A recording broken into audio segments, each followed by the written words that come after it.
Okay, everyone, we're going to get started. Please take your seats.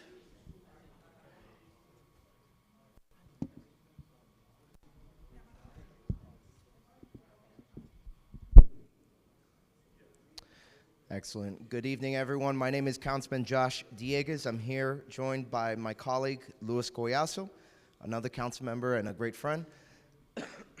We're going to begin our ceremonial portion of the meeting tonight. And I'd like to begin with the special proclamation that was requested by Commissioner Stern from the City of Aventura through the League of Cities. He was recently diagnosed with colorectal cancer. Or is going through treatment for it. And, it's also Colorectal Awareness, Cancer Awareness Month today. So in consultation with the mayor, we put together a proclamation that at some point we will present to him and the League of Cities down the line. So I'm going to read it, and it presents as follows. Proclaiming Wednesday, March 15, 2023 as Colorectal Cancer Awareness Month in the town of Miami Lakes. Whereas colorectal cancer is the second leading cause of cancer deaths in the United States among men and women combined, and whereas colorectal cancer is one of the few cancers that can be prevented with timely screening, but 1 in 3 eligible Americans are not up to date on screening, and whereas colorectal cancer is estimated to be the #1 cancer killer for those ages 20 through 49 by 2030. And whereas black Americans are 20% more likely to be diagnosed with colorectal cancer and about 40% more likely to die from the disease than other groups. And whereas colorectal cancer is expected to account for 11% of cancer deaths among Hispanic men and 9% of cancer deaths for Hispanic women. And whereas screening colonoscopy rates have still not returned to pre-COVID-19 levels, and whereas the national goal established by the National Colorectal Cancer Roundtable is to strive to increase timely colorectal cancer screening rates to 80% in every community for all Americans eligible for screening, and whereas observing a Colorectal Cancer Awareness Month during the month of March would provide a special opportunity to increase awareness and offer education on the importance of early detection and screening of colorectal cancer. Now, therefore, I, Manny Sid, by virtue of the authority vested in me as the mayor of the town of Miami Lakes, and on behalf of the town council and 33,000 Miami Lakers, do hereby proclaim Colorectal Cancer Awareness Month. So that is the proclamation, which again we will present to the commissioner soon.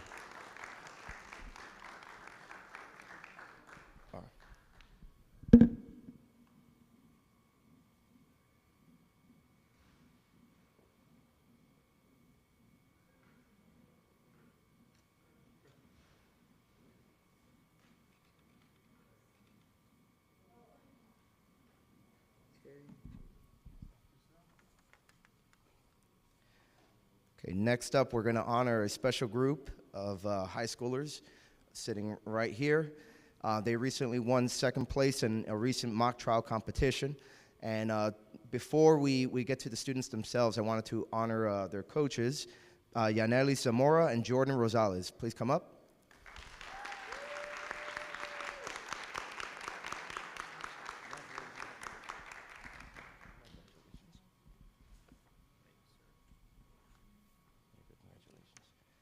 I'm going to let you guys go ahead and introduce the students one by one. We have the full list here, if that will help you out. And I don't know if you also want to say a few words to recognize all their effort throughout the time that you've been working with them. Sure. You want to go ahead? No, attorneys that don't want to speak, wow. We do this for a living, so sometimes we just try to shy away from it. First of all, I just want to congratulate you guys. Excuse me. So I want to congratulate you guys. You know, I was able to see you guys. I saw maybe 2 rounds I was able to go to, and during each round, you guys picked up every little thing that we were able to tell you, and you guys shined. From attorneys to witnesses, you guys did a heck of a job. And honestly, a lot of you have a very, very bright future ahead of you. Whether you become attorneys or not, you're now all better orators, and that is one of the skills that mock trial teaches us, that you're able to speak succinctly and able to, even though I'm not speaking succinctly now, speak succinctly and eloquently to express how you're feeling, whether it's in law, advocating for another client, or on behalf of yourself. and you guys did a heck of a job, and I'm incredibly proud of you guys.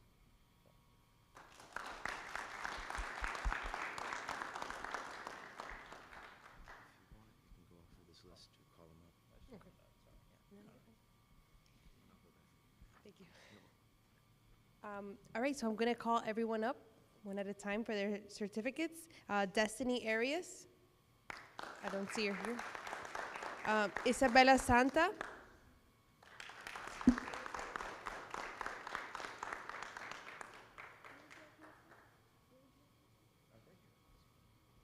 Maite Mendez.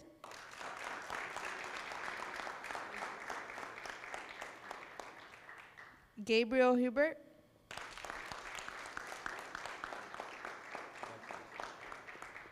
Sebastian Perez.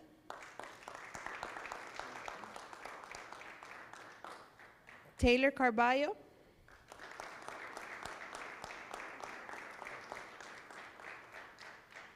Leonardo Ladeira.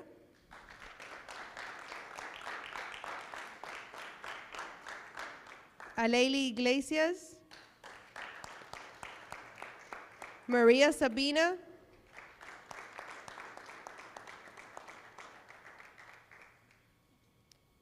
Dwight Maddox.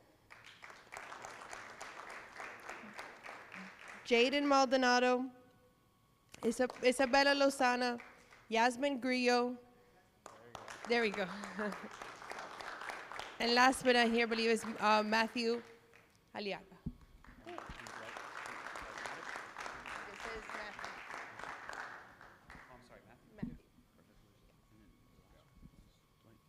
Yes, it's up here.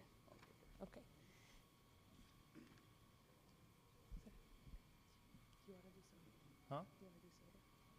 And now introducing their teacher and faculty advisor for the mock trial for Barbara Goldman High School, Miss Anna Soto.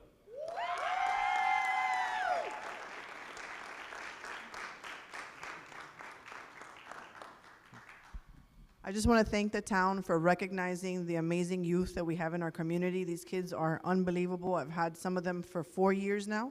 The majority of them are graduates. I could not be prouder of some of you guys.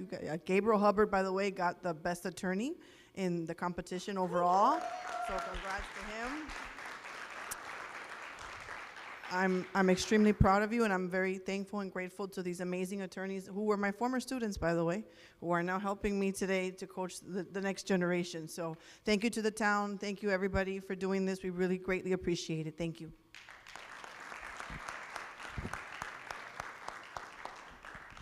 Thank you. Do you guys want to go up on the dais? Take a picture from up there? You guys too? Okay, I'll take that. These are the extras. Those are the ones that went here. I just have one more after this.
And I just want to recognize Councilmember Ray Garcia, who's joined us.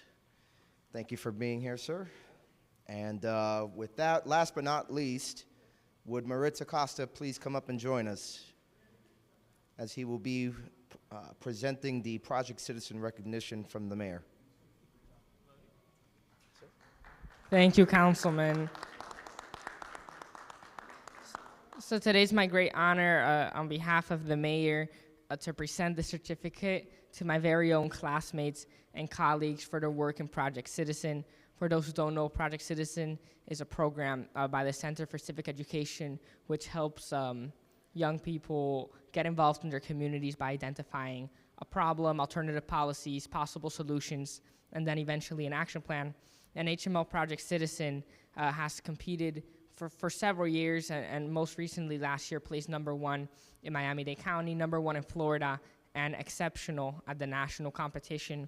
And my classmates, myself included, are currently working on a project tackling housing affordability in Miami-Dade County. They've been meeting with the executive director of the Hialeah Housing Authority.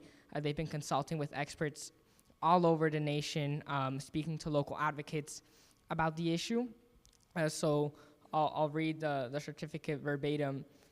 Certificate of recognition presented to HML Project Citizen for their great work in the district, state, and national Project Citizen competition and continued work on advocating for affordable housing. Mayor Manny Sid, the Town Council, and the Town of Miami Lakes is proud to recognize your leadership and dedication. So at this time, I'm gonna call up Gabby, Roberto, and Joseph to receive this.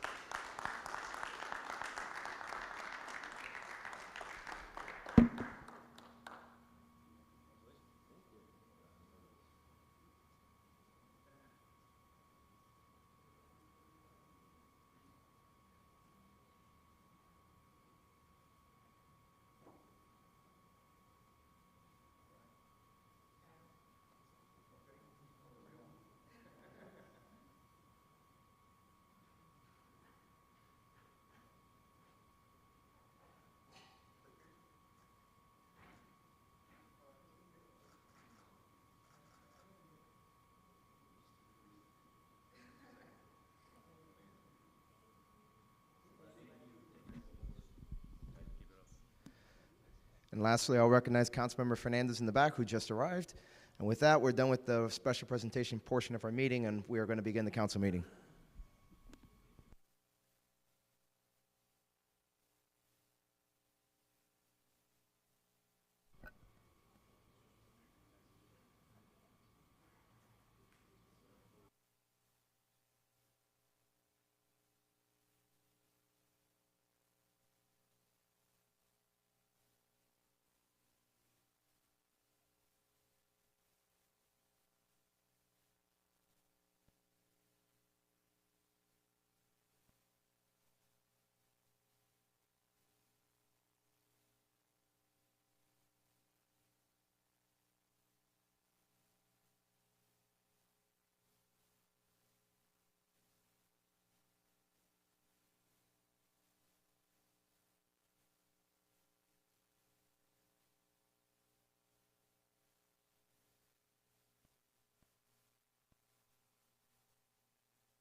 All right, we're going to call this meeting to order.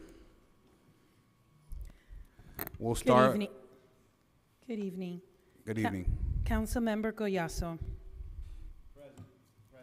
Present. Councilmember Diegues. Here. Councilmember Fernandez. Present. Councilmember Garcia. Present. Councilmember Ruano is absent. Vice Mayor Alvarez. Present. Vice Mayor, you have quorum. Thank you, Madam Clerk. We'll start with a prayer led by Eloy Velasquez, Scoutmaster from the Boy Scouts Troop 584.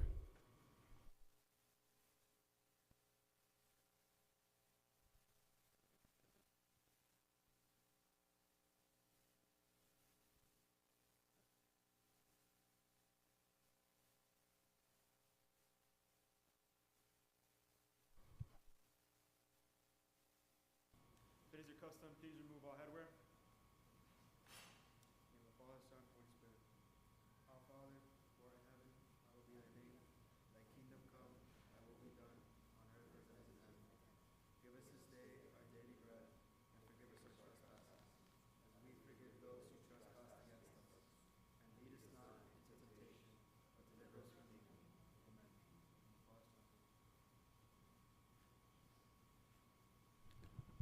Thank you. We'd like to bring up the presentation of colors by Boy Scouts of America, Troop 584.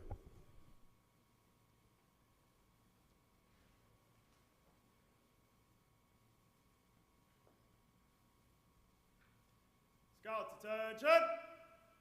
Color guard, attention! Color guard, advance.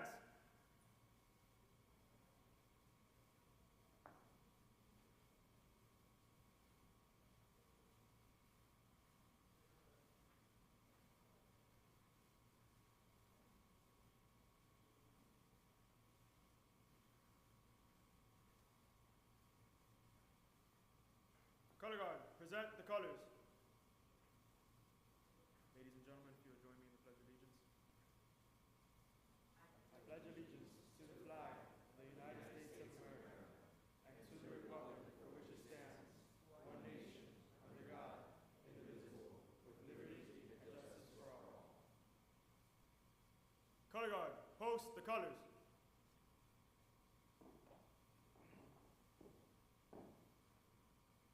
Color guard dismissed.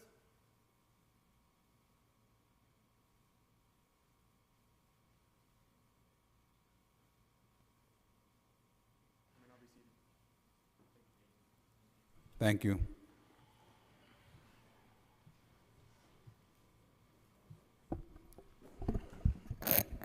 We'd like to welcome to Town of Miami Lakes Chambers, District Aide for Representative Tom Fabricio, and also Chair of our Cultural Affairs Committee, Felicia Salazar. Welcome to Miami Lakes.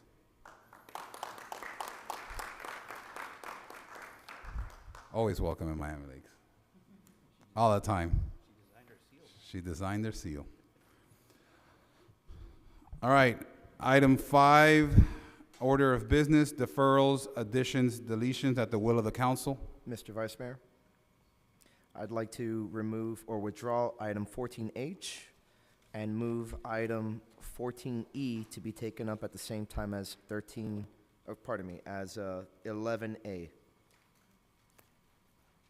So one more time, withdraw 14H and move item 14E to be taken up concurrently with item 11A.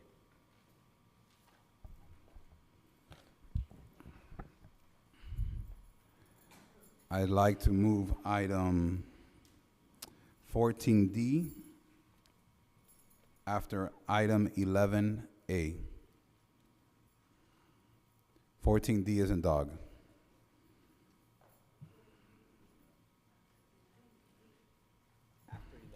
After 11A, correct.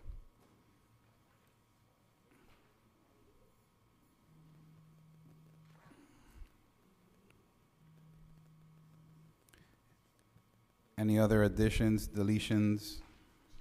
I'll move the order of business. I'll second. Motion by Councilmember Collazo, second by Councilmember Tony Fernandez. Motion passed.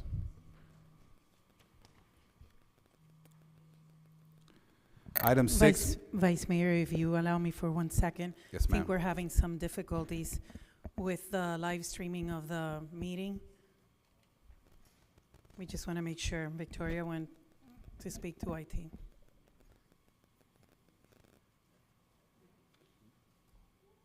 that what it, huh?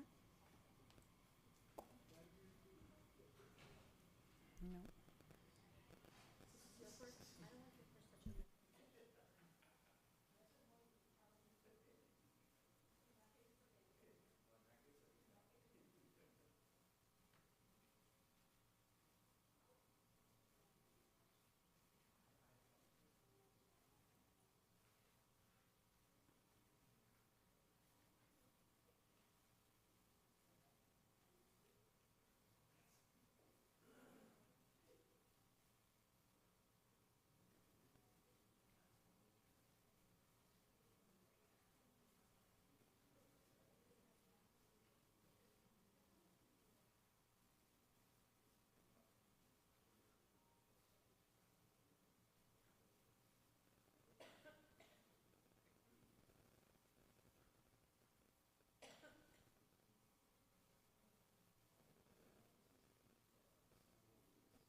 Testing.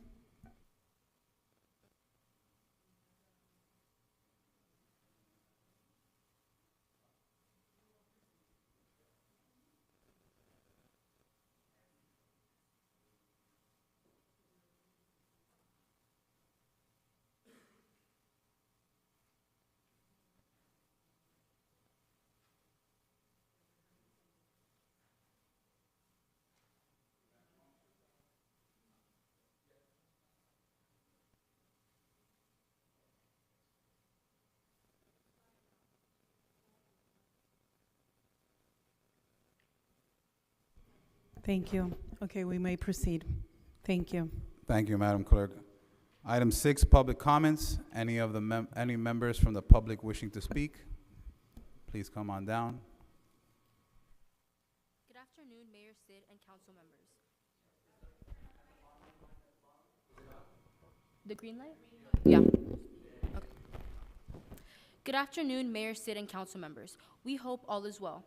My name is Stephanie Mendez. And my name is Zoe Venturino.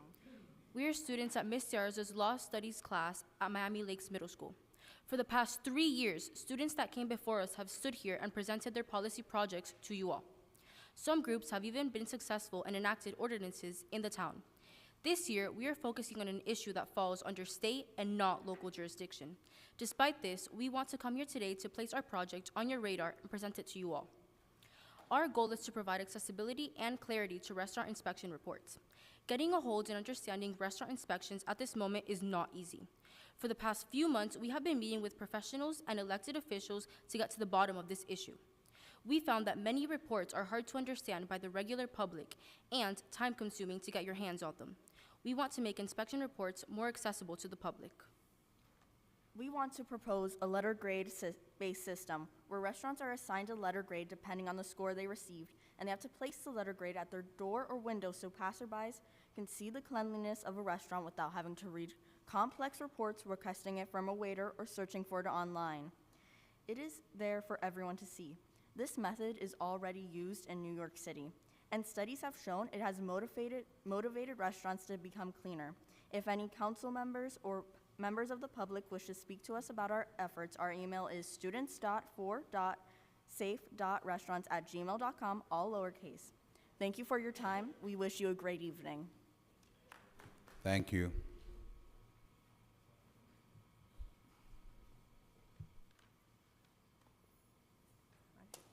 I'm just getting over laryngitis, so excuse the voice. Bonnie Centrone, Lewis Road. There are several things on the agenda that I would like to comment upon. First, I would like to commend you for the initiatives dealing with the neighborhood drainage problems, and enhancing street lighting is always good. Having a passport office here would be very helpful. And when it comes to designating our town as a bird sanctuary, that puzzled me a bit, because when I moved in here in 1974, I was told that it was a bird sanctuary, so I never knew it changed somehow. But as far as item 14F on the agenda is concerned, it's not so much the aircraft noise that should be a major concern of yours, or ours, but rather it's the considerable risk and danger to which many of our town residents are now being subjected to daily. You need to spend a lot more time and effort to try to get the FAA and/or the Opelika traffic controllers to narrow the wide scope of the approach and departure patterns. Only if that can be accomplished will the threat of a possible disaster be kept to a relatively narrow corridor of homes instead of the way they are now. Lastly, when I see it being proposed that you rearrange the budget monies so that funds can be taken from one category and put into another for the purpose of using them to improve the lighting for the Optimist Park, or when I see it being proposed that you seek federal grants in order to finance Optimist Park projects, I must protest. We seem to be spinning our wheels here, because this is not really our park. I would like you to think for a moment, I might have a really nice neighbor who lets my children play in his yard. Maybe they can swim in his pool, or they can use his trampoline or swings. And I would, of course, pay for any damage that I might do, or I'd be careful to help with maybe keeping his lawn nice, paying for that. But I certainly would not be giving him money to buy new equipment and put more stuff on his yard, or to enhance his landscaping or anything. That is not, I would be using my money to take care of my house and my family. And that's exactly what that budget that you have to work with, provided by us, the taxpayers, is supposed to be used for, our residents and our town. The school board are the ones who should be responsible for any big improvements that they want to see made. We only own about 30% of the property at the far north end of the field, so chipping in a bit might be considered, but nothing more really makes sense to me. I cannot understand why the council feels compelled to continuously propose actions that do not benefit the majority of our residents, because that's your job, to look out for everybody. There are far more important things to do with our budget. So please keep that in mind and behave accordingly. Thank you. Thank you, Bonnie.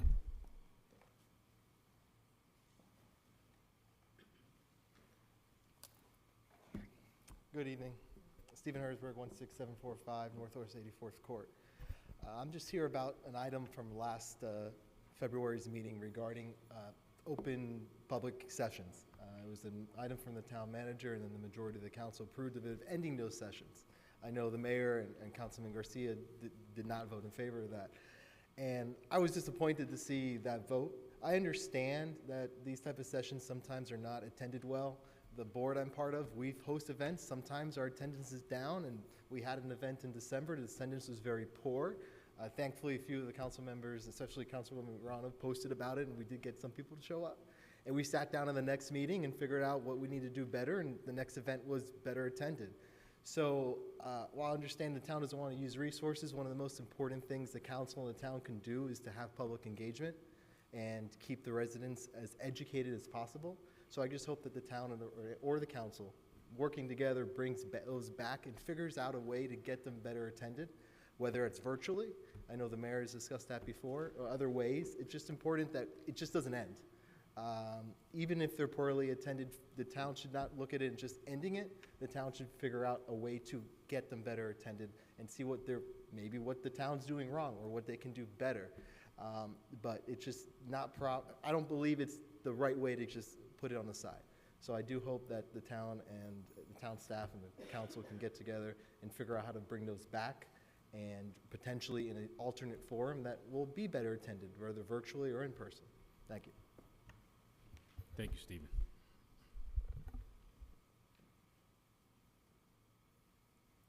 afternoon. My name is Amavi Barantes. Good afternoon. My name is Leila Rodriguez. Good evening, councilmen and councilwomen. I hope you've had a great day. And today we've come to talk to you about the curfew at Miami Lakes in Main Street that has newly been enforced.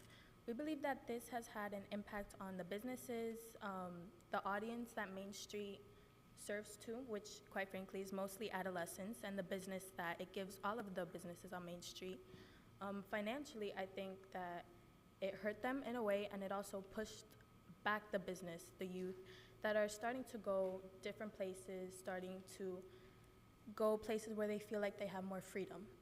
And I'm a resident of Miami Lakes. I live around here, right across the block actually, and I see it firsthand how years ago, not even years ago, maybe a few months ago before the curfew, we would go and it would be very lively. There would be a lot of people, a lot of teenagers. I would meet my friends there, and very unintentionally. Now we go and there's a few groups of people, maybe not nearly as much, and I just think this is important to voice for the businesses there and for the audience that Miami Lakes serves. The activities at Main Street are mainly popular with adolescents, like she said. And we're here to ask if you could please put into consideration to move the curfew from 8 to 9:30. Yeah, I think, in my opinion, moving the curfew back maybe an hour and 30 minutes, like so, would push for more business and would allow more teenagers, not even just teenagers, children that like to go out for ice cream on the weekends with their parents and families, watch movies. It could be a very good family experience, and I know because I've lived in Miami Lakes some 4 or 5 years now, and I've experienced firsthand that it's a very family-oriented, it's a community.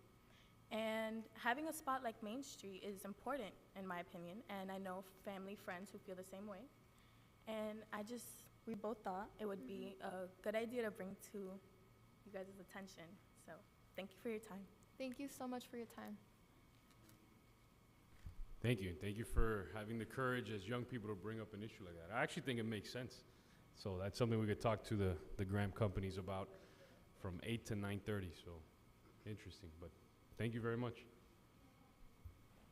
Anybody have anything they want to add on?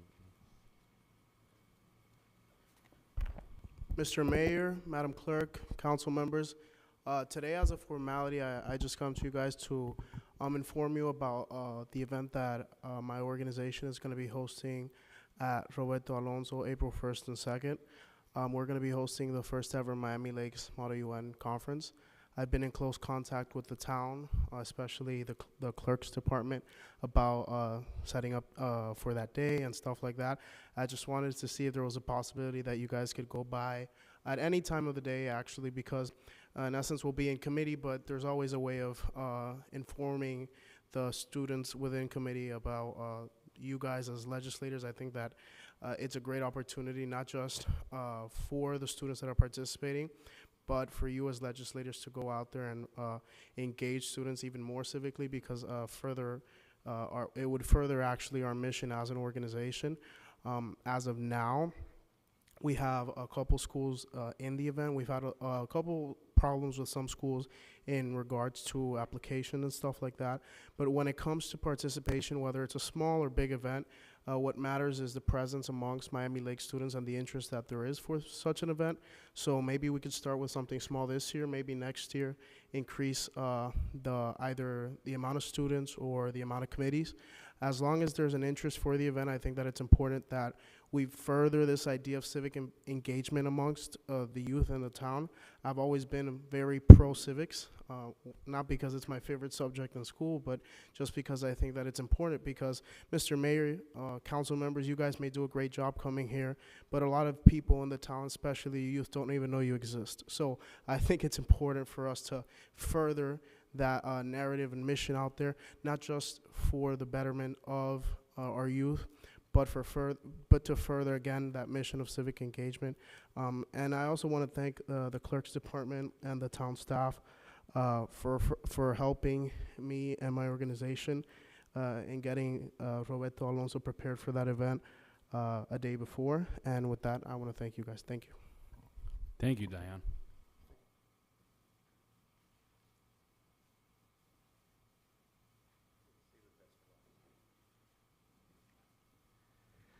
Good evening, Mayor, council members, town manager, town clerk, William Perez, 7167 Ballantrae Court. First, I want to commend you. I just met Renee, the grants department, and I want to commend you for looking at trying to shift funds to support the grants department. She's an army of one, and I don't think that's fair for her. And as you well know, someone's campaigned last year about the importance of grants and federal funds and state funds. And the town manager, the city of Homestead contracts with grant contractors, basically to write the grants, and they're supervised by their town grant department head. So, you know, I'm sure you talk to all those folks. You probably have a professional association, so I'm sure you got a bunch of different ideas on how to help that happen. And I just want to commend you folks on that as well. The other issue about Optimist Park. I think Bonnie's right. Right now, with look at Optimist Park, it's really limited to just young people. And I want you to consider something, and this may be, well, it's not actually out of the box thinking, because I've lived in many different states, and I've seen it happen. And it's actually in the box thinking. It's just not maybe Miami Lakes box.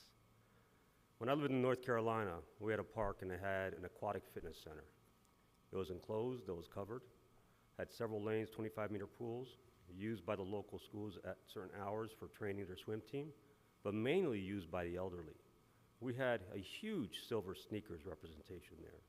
Over 200 to 300 seniors, because it was covered, so it wasn't exposed to the sun, so no skin cancer and all weather as well. And it was not a very deep pool. I think it was 5.5 feet deep, and at the deepest, so it was not for diving. And their fitness and their classes, I'll tell you, because I swam laps there, was always packed. And we have an opportunity to make the field, the Optimist Park, more inclusive to all age groups. The other thing that you need to consider is the other largest group that was using the pool were those who had physical issues that does not allow them to exercise unless they had the buoyancy, whether they were suffering from diabetes, morbid obesity, an injury, or recuperating from some physical therapy issue. That allowed them to use it. So a lot of times we focus on these fields, and really the fields are for those who are most physically able. We should try to make it more inclusive so it covers the entire lifespan of someone who lives in Miami Lakes. Thank you very much. Thank you, Will.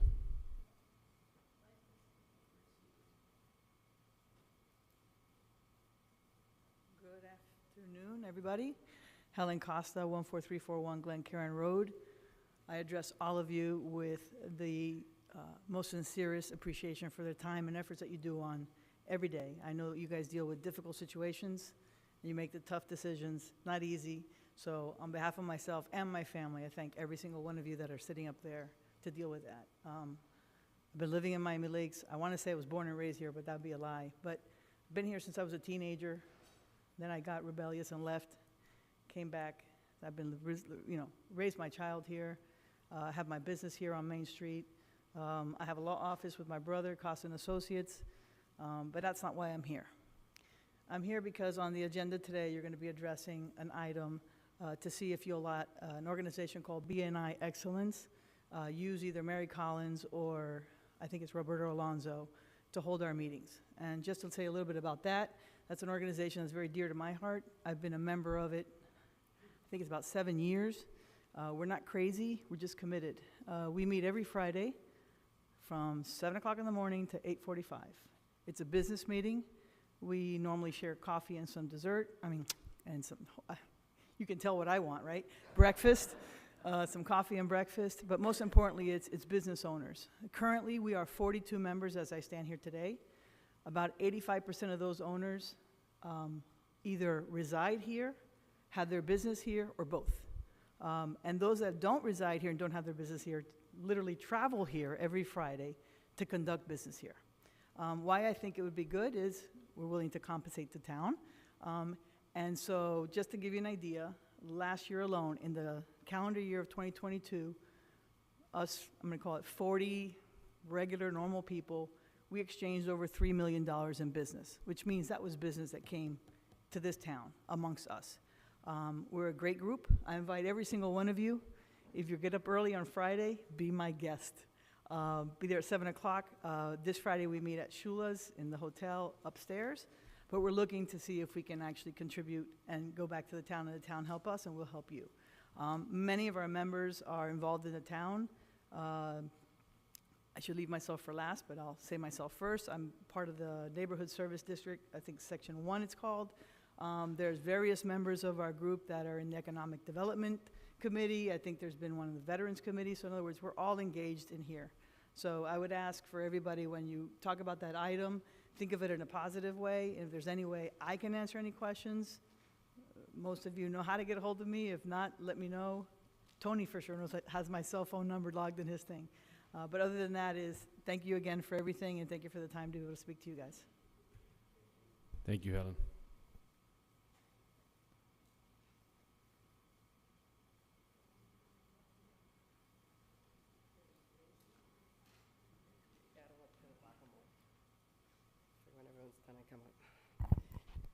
Good evening, everyone. Claudia Luces, 8220 Menteith Terrace, here on a couple of items.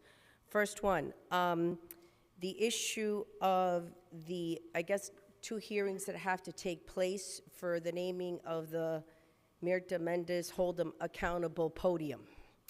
Just want to make sure that we're not selectively enforcing this ordinance, and that some of you that are sitting here on the dais voted in favor of naming the pickleball courts after Councilman Jeffrey Rodriguez, that we also apply the same hearings to him. Nothing against him, but if we're going to do this, then we can't be selective about the process. Going on, Optimist Park. That's kind of important to talk about right now. The JUA. I stood here before you, as did Mirta Mendez, Hope Reynolds, Susana Herrera, many of us, and cautioned you on attaching a $20 million exhibit to a JUA. And where are we now? With a JUA that is in jeopardy. Why? Because this government body assumed, and I should say some, assumed that this bond was going to pass. Well, it didn't. And you have no money to be able to fund that $20 million design, despite the fact that we warned you, we cautioned you, and we were repeatedly told, it's okay, don't worry about it. We just have to build up to that. In some cases, we were even ridiculed. Yet here we are, back at the drawing board with nothing. No $20 million, no funding. I hope, I truly hope, that this government body respects and recognizes the will of the people. It was a no to the bond, a no to the design. It wasn't 2 questions, it was 1.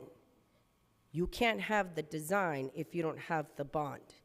And I certainly hope that we don't start talking about loans, because that's really going to get you into murky waters.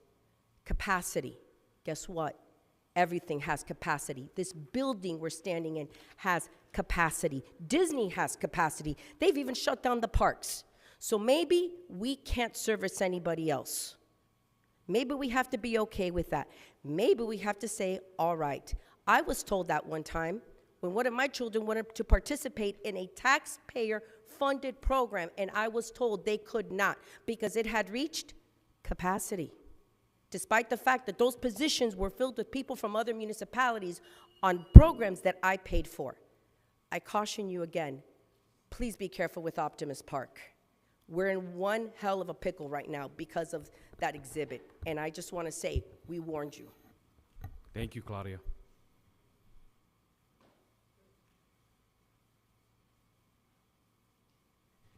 Anyone else from the public wishing to speak? Anyone else from the public wishing to speak? Is there anyone online? Does IT know if there's anybody online? I don't see anyone participating on public comments online, but if you are, just state your name and address for the record. But again, I don't see anyone. So there's nobody online, and there's nobody here in person. Going once, going twice. Public comments is closed, and we are moving on to committee appointments. We have Tony Sanchez to the Miami-Dade County Sheriff Ordinance Review Ad Hoc Committee, appointed by Council Member Tony Fernandez, as that's the only appointment as of right now. Any motions on the table? Mayor, yeah, Oh, you it's don't just need- an got it. announcement, no motions needed anymore. Got it. Thank you. It's usually to accept it, okay. So we're moving on. Real quick, there was an item I wanted to pull from consent, and I was arriving, and I arrived a little late, so if it's okay with everybody. Motion to reopen the order of business. Second. All those in favor? Aye. Any opposed? Seeing none, the motion passes. I want to pull item 10E from consent. Item 10E from consent. That was it. There's nothing else that I wanted to move. Second. All those in favor? Aye. Aye. Any Aye. opposed? Seeing none, the motion passes. The order of business has been set, and we're moving on to committee reports. We have Cultural Affairs Committee. Chair Salazar.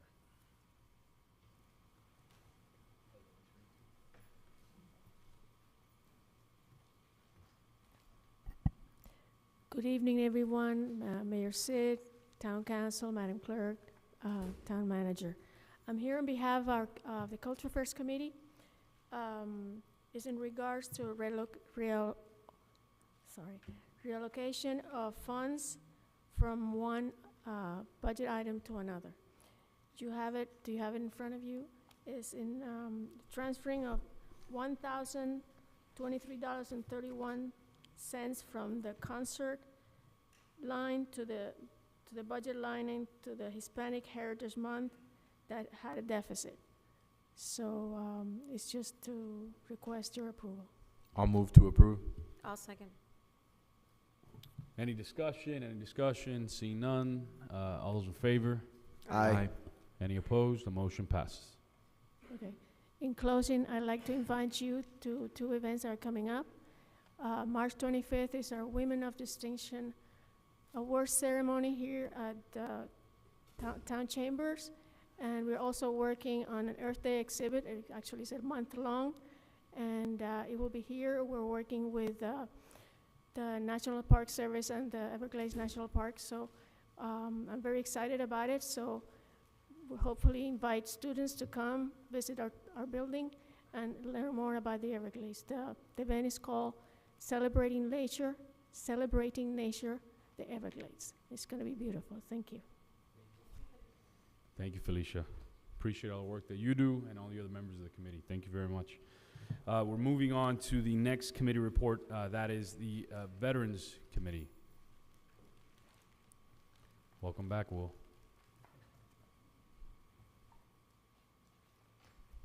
Good evening, Mayor, council members, town manager, town clerk. I'm the new chair of the Veterans Committee. The first item of issue is the new officers in the Veteran Committee. Well, I'm the new chair. And Mr. Knickerbocker is the new secretary. The second item deals with the reindeer run funds. First of all, I'd like to publicly acknowledge that Judy Farkas Sierra did an incredible job of fundraising and getting sponsorships.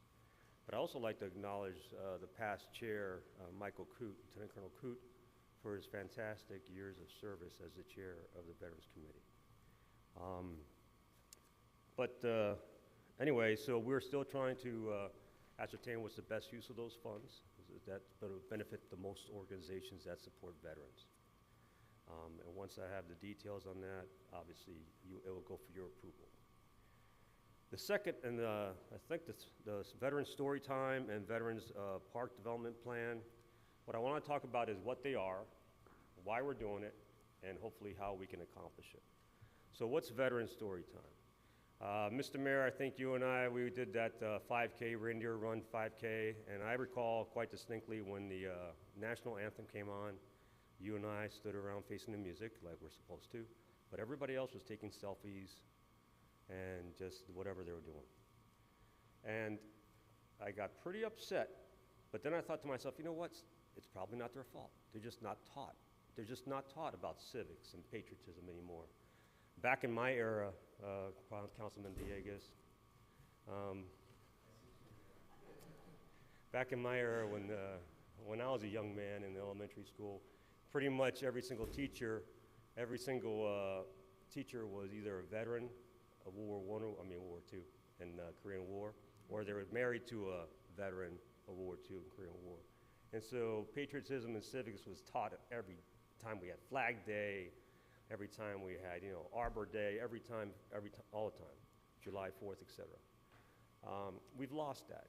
And, as I've gone to some schools, and I think some of you folks saw from my posts on Facebook, to do a few things, and share, what the history of our flag is and stuff, I see there's a real need in young people, kindergarten, second grade, to kind of learn that. And so veteran story time is not us going out there and talking about our experience in Iraq and Afghanistan, no.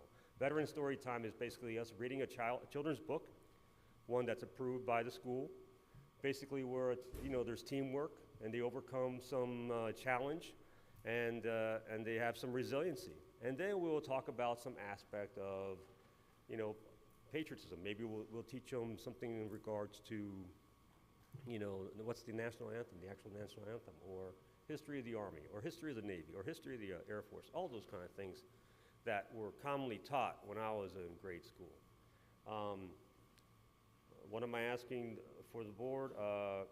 Basically, how do we plan to implement it? Well, first, we are not experts in education and childhood education, so we want a liaison with the Education Advisory Board. So one of the things I'm asking about is whether or not I can have direct liaison with the Education Advisory Board on this issue. And then we can scope it out, because I want to come up with a detailed plan and with their expertise. And we also need to probably involve the schools and the school boards and stuff like that, and they have the connections, and make sure everything is properly done, properly vetted. Once we have that out, then I'll search for veterans. And the idea is for like once a week, a veteran will go to a school, and hopefully then they'll go back to the same school the next month, establishing a relationship, and be able to improve the lives of our children and improve our national identity, because right now we don't have a national identity. And that's why we have so many people at their each other's throats and such tribalism, and no one's willing to listen anymore. One of the things that was best about military service was I got to serve with people from all over the United States, heck, in some cases all over the world, because we had legal immigrants who were allowed to join as well. And even though we had different cultures, different religions, different genders, different gender orientation, different gender, whatever preference, we all had a common mission, a common purpose, and we all supported each other. And even though our politics may have been very different, we all saw the humanity and the patriotism of each other, because we all worked together. Those days are gone. So we have to figure out a way to implement that at a young age in order to have a national identity where folks are willing to listen to each other and willing to cooperate for a common good. So that's that agenda item. I look forward to your comments and allowing me to contact EAB directly and work on that. As far as the Veterans Park plan, we've had so far in the past a pretty much ad hoc approach where someone says, I want this memorial, I want that memorial. The thing about Veteran Park that I love is it's a place where children play. It's a place where families gather for picnics. It's a place where people, go walking around doing a little bit of exercise. And I'll tell you what I don't want to make it. I don't want to make it a display of, military aircraft and military equipment. And I'll tell you why. Because if you're a combat veteran, and not every veteran is a combat veteran, the last thing we need is a reminder of that combat. One of the things that, every single veteran that suffers from PTSD goes through is a cognitive behavioral therapy. My colleague, the social worker, knows what I'm talking about. And what that therapy involves is trying to make them recognize the beauty and majesty of the world, such as the arts, such as nature. It's those kind of things.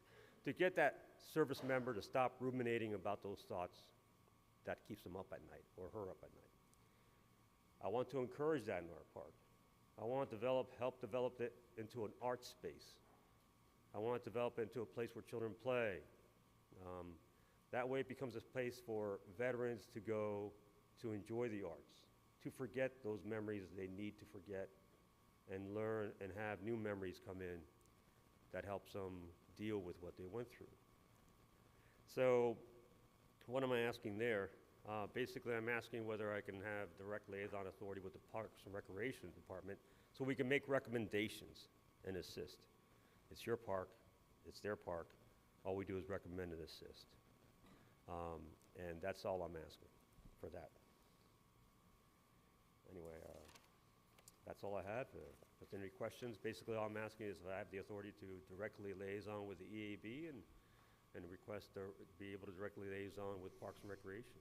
So I'm not completely sure we need to give you that authority, but I mean, I don't have an No. issue making a That's an motion. easy one. Yeah. I mean, we can just do it administratively. You can just, Fantastic. yeah, Send that's. you an email, we're good to go? Yeah, and just, who's your liaison? Jonathan.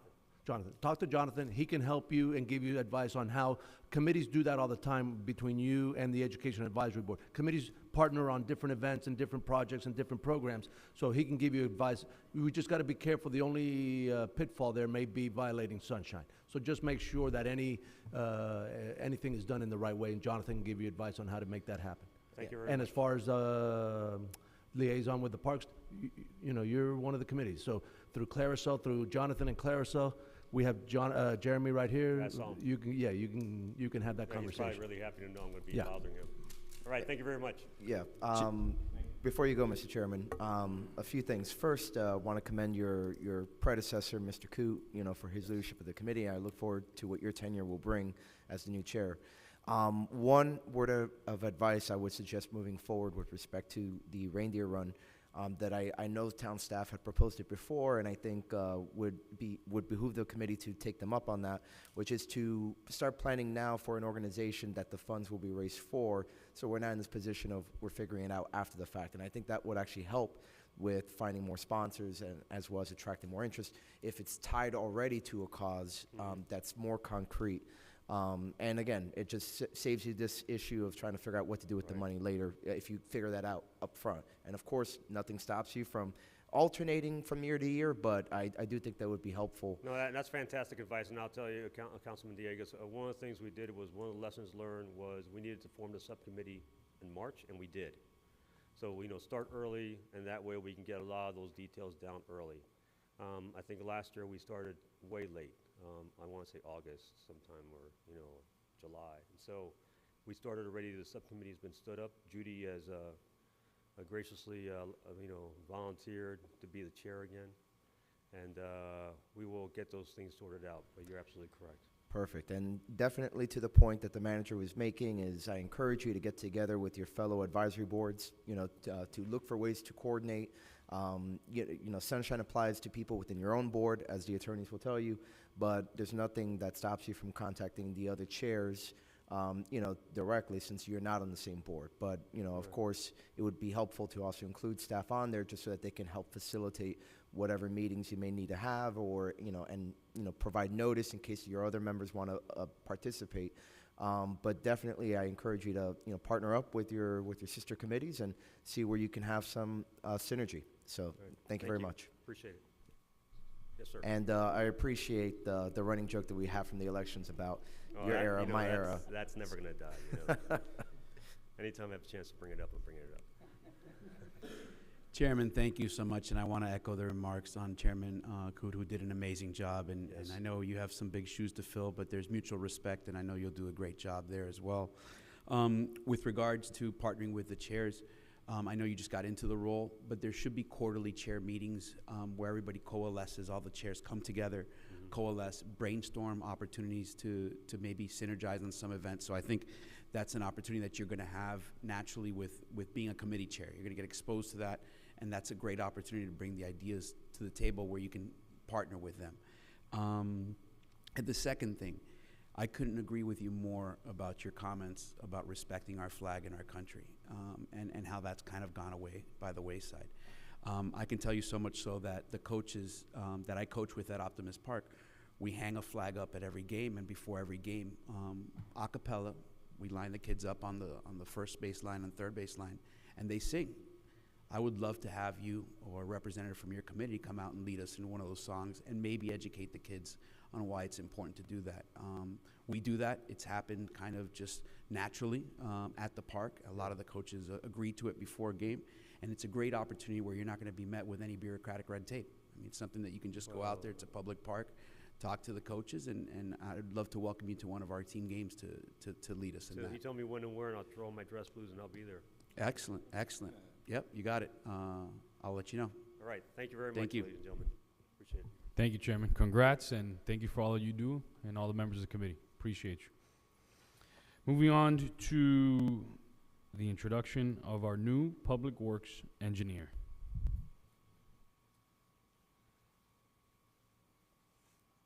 Good evening, Mayor and Council. Again, good evening. I'm happy to introduce our new Public Works engineer. Very happy. You have no idea. Mr. Stanley W. Marantis. Stanley, he joins us from Georgia, where he was working as the senior project manager for the city of Douglasville. He has a little over a month that he's been with us so far. Stanley has over 6 years of experience working in transportation and traffic engineering and also project management. Prior to working with Georgia, he interned for the Florida Department of Transportation District 6. He also worked a little bit with Broward County and Highlands County, doing project management and traffic engineering. He is originally from Miami and born in North Miami Beach, right?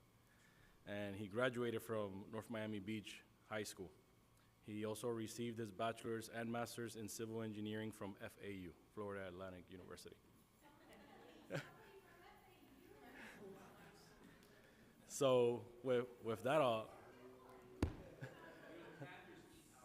I told you. I'll let Stanley, if you want. There's a strong tilt on the council here for FIU. I told Omar we're on the same team now, so.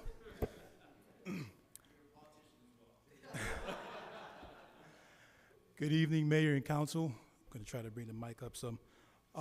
It is a pleasure to be here this evening.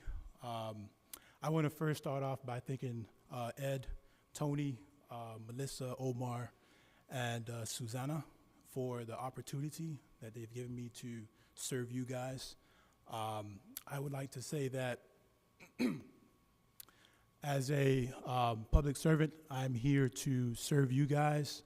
I'm here to make sure that your infrastructure is, of course, up to par and improves. I want to also make sure that in my capacity, I'm able to make sure that the town continues to grow beautifully. So thank you for this opportunity, and I hope to serve you well. Thank you. Thank you, Stanley. Welcome.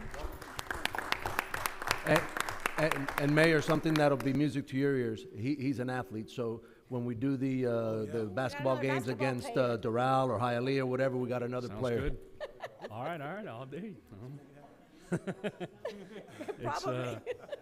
But welcome, Stanley. Welcome to Miami Lakes, and welcome to our team. So we appreciate you, and I know being there with Omar and the entire team, man, you guys are gonna do awesome things. So appreciate you coming on, and that experience that you just injected, that little bit, the little tidbit, we're really excited, having somebody that has that type of prior experience. So welcome to the team. Looking forward to working with you. Thank you. Pleasure to be here. Thank you. Pleasure meeting you. Thank you. And we'll see him on the court. We'll get him on the court. So next, we're going to the introduction of our new programs coordinator. Good evening, Mayor and Council. Jeremy Bagdown, Director of Parks and Recreation. Also, just as equally ecstatic to fill another position within our department. We have the pleasure of filling our programs coordinator position for the youth. This position will entail and be working directly out of the youth center, managing our program partner providers, managing all of our youth center operations, as well as also being part of our wellness initiatives that we are looking to get back now post-COVID. And with that, this is somebody who's going to be working directly with the youth, managing all of our events that we're handling in-house. And with that, you need somebody who has the energy, somebody who has the positive outlook to always want to work with kids and look to development and look towards assisting with the community. And we couldn't find anybody anywhere near as already on track for that than Ms. Kiara Estrada Rodriguez. Kiara has worked here in the town before at the Miami Lakes Athletic Club, where she's been known for her customer service, which we know is going to translate here just as well as it did over there, handling all the day-to-day with residents, with program participants, and so forth. Kiara also attends church here in town. She's pretty much a resident for the most part here. And most importantly, she's already shown a high aptitude of being smart and making great decisions. She is attending FIU, and she is a fellow Panther with us, so Paul's up. Fine. It's okay. I got Stanley. And with that, I introduce you to Kiara Estrada Rodriguez. Good evening, Council. I can't express my gratitude for the opportunity to be a part of the Town of Miami Lakes family. I am truly honored that I was elected for this opportunity. I can echo what Stanley said when, I hope to be able to add to the town, just fill in that empty spot. I am very passionate about everything that has to do with health, wellness, and recently, just passionate about educating the little ones and helping them and implementing a healthy lifestyle for them as well. So I hope to bring a little extra energy, fun to the town, and I'm looking forward to what's to come. Welcome, Kiara. Council, when I met with Kiara, I'm not sure if it was on the interview or day one when I welcomed you, is I spoke to her about everything in life, right? Any relationship in life, it has to be a two-way street, right? Between husband and wife, parent and the child, employer and employee. And Kiara had applied to the town before in one of our positions. She competed very well. She got to be finalist before she had not been selected. So she is somebody who, as much as we want her to be here, I think that it's somebody who also very much wants to be here, which is very telling. And it's somebody who's coming in, she's young, she's energetic, somebody who can grow within the Miami Lakes family, and it's somebody who's got a bright future ahead of her. Awesome. Welcome, Kiara. Welcome to the team. Looking forward to working with you. And she also plays pickleball pretty well as well. Oh, yeah? And her husband. So Pickleball if we ever do, champion? Yeah, all right. pickleball We'll set between it up. cities, we'll set it up. We'll set it up for sure. All right. Can she shoot a three? That's Basketball? Did she? Oh, she's on the team. She's on the team. Sounds good. Awesome. Once again, Stanley and Kiara, welcome. Welcome. Excited to have you guys on board. We're moving on to the consent calendar. I had pulled an item. I had pulled item 10E. Just wanted to put my comments on the record. I'm a little uneasy to waive solicitation requirements. Anytime we do that, I don't like it. I believe we need to be as competitive as possible. Again, I'm not a huge fan, but when I look at why we're doing it in this moment, you're talking about wooden poles that have been there since the 1960s, extremely dangerous situation. One of the poles fell during Hurricane Irma, never got replaced. So, but I also want to bring to light we're spending $75,000. I want to make sure our residents understand that $75,000 just to reinforce old sports field poles. That is not ideal. I'm going to vote for this tonight, but definitely not ideal, not up to our standards long term. So just wanted to put that on the record because I think sometimes we vote on things in consent, and yet it's a pretty big deal to waive solicitation on an item of this magnitude. So, but I will be voting affirmative because it is a public safety issue. Just want to make a motion to approve. Second. All those in favor? Aye. Aye. Any opposed? Seeing none, the motion passes. On to the consent calendar as a whole. I'll move it. Any? Second. There's a second. Any discussion? Seeing none, all those in favor? Aye. Aye. Any against? The motion passes. We're moving on to item 11A, ordinances in first reading. Our budget amendment ordinance. Melissa, or pass it on to the manager? It's got to be read into the record first. The entire budget amendment or just the resolution part? The budget amendment that's on the... Got it, go ahead. An ordinance of the Town of Miami Lakes, Florida, amending the town's fiscal year 2022-2023 budget established by ordinance number 22-307, providing for expenditure of funds, providing for amendments, providing for conflicts, authorizing the town manager to take all actions necessary to implement the terms and conditions of this ordinance, providing for severability, and providing for an effective date. Mayor, Mr. Manager. historically, we don't normally discuss first reading ordinances, but I think this one may be an exception. Would you like me to go through at, It's up to the council, but yeah, go ahead. I'd like to have some comments before we go into discussion.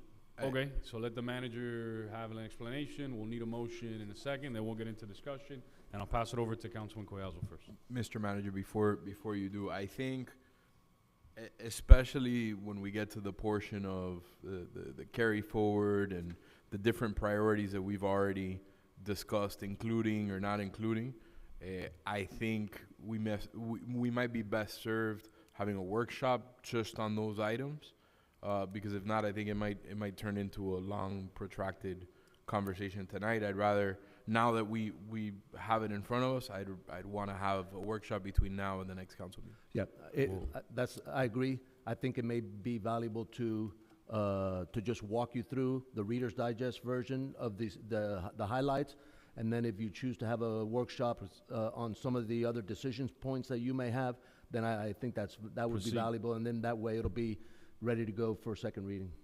So, if you look at the first page of the memo, the last section, the last number on the first paragraph, $2.3 million is the starting point. That is not really what you have at your disposal to allocate. There's a lot of things that have to come off the top there. For instance, $320,000, which is the ending balance of the legal reserves from last fiscal year, would get taken off the top and pushed into this year. There's $196,000 that has to remain in fund balance to make sure we meet the contingency reserve mandate of the ordinance that this council passed. One highlight, which I think is an extremely good positive, is the franchise fee. This is the very first time that you have an excess over the benchmark that you said of the 1.275 million. You have 149,000 that it has to be dedicated for infrastructure. So there's an allocation there for street repairs, sidewalks, and tree trimming, and that is all money that is the excess over the 1.275 from the franchise fee. Under committee donations, there's monies there that were donated money that get pushed into the next year.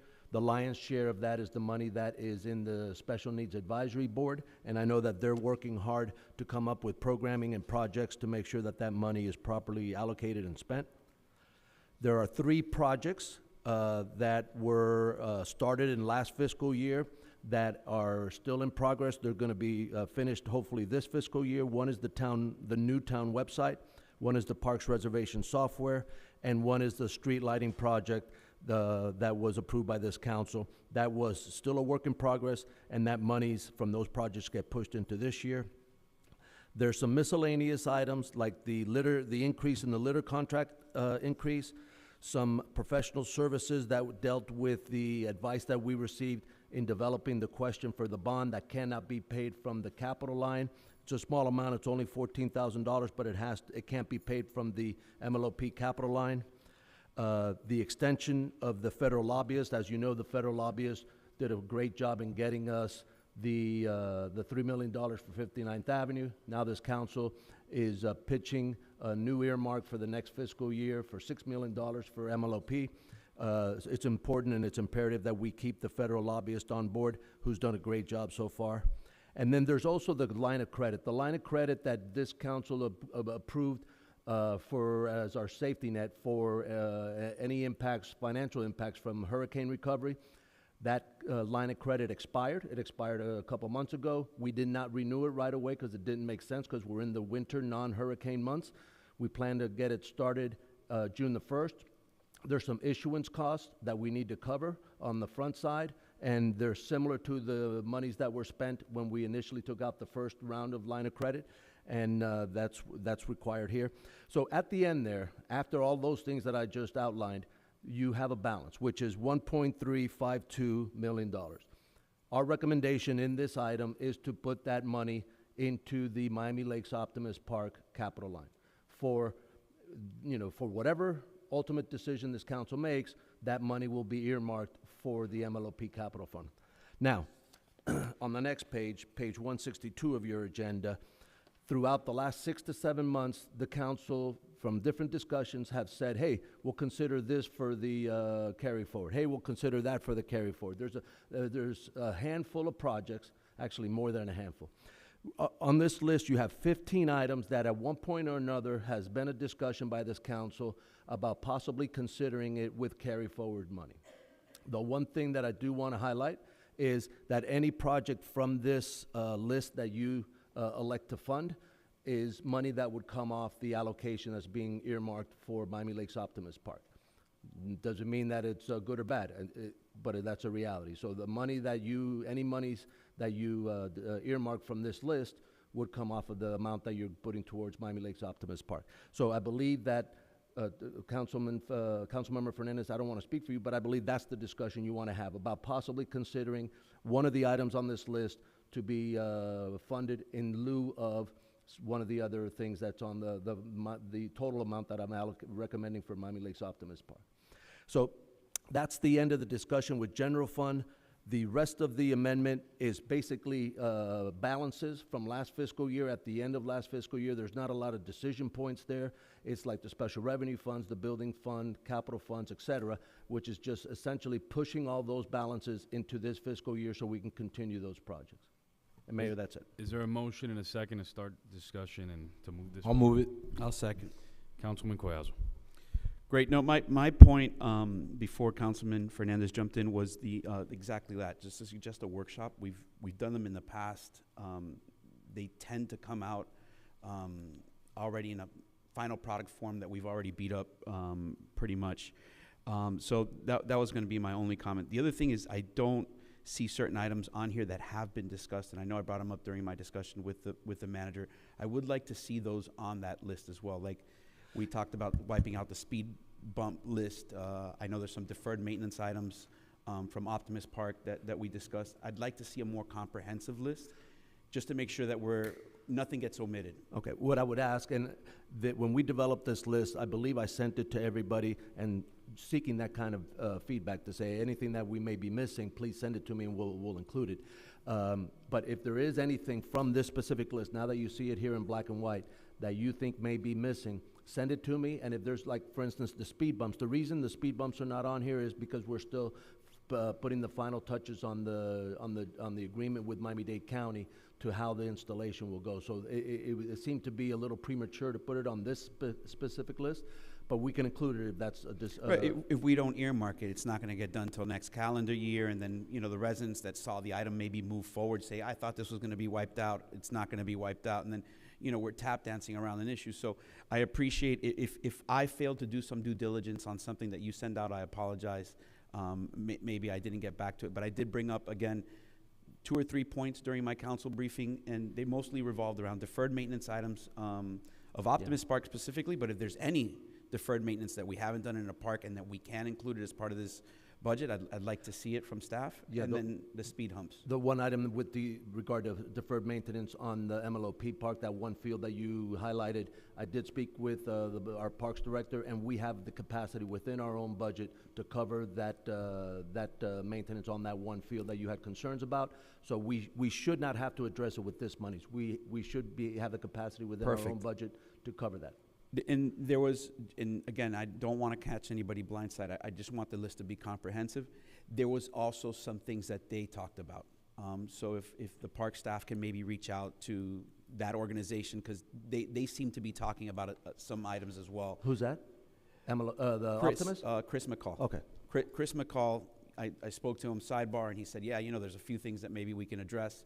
So I wanted to make sure that they were part of that list. So when we do sit down and beat it up, they can be addressed holistically and make sure that they're not taken out. That's my only comment. Completely agree with workshopping this and doing it how we've done in the past. Thank you. Any further discussion on this item? Any further discussion, Councilman Dieguez?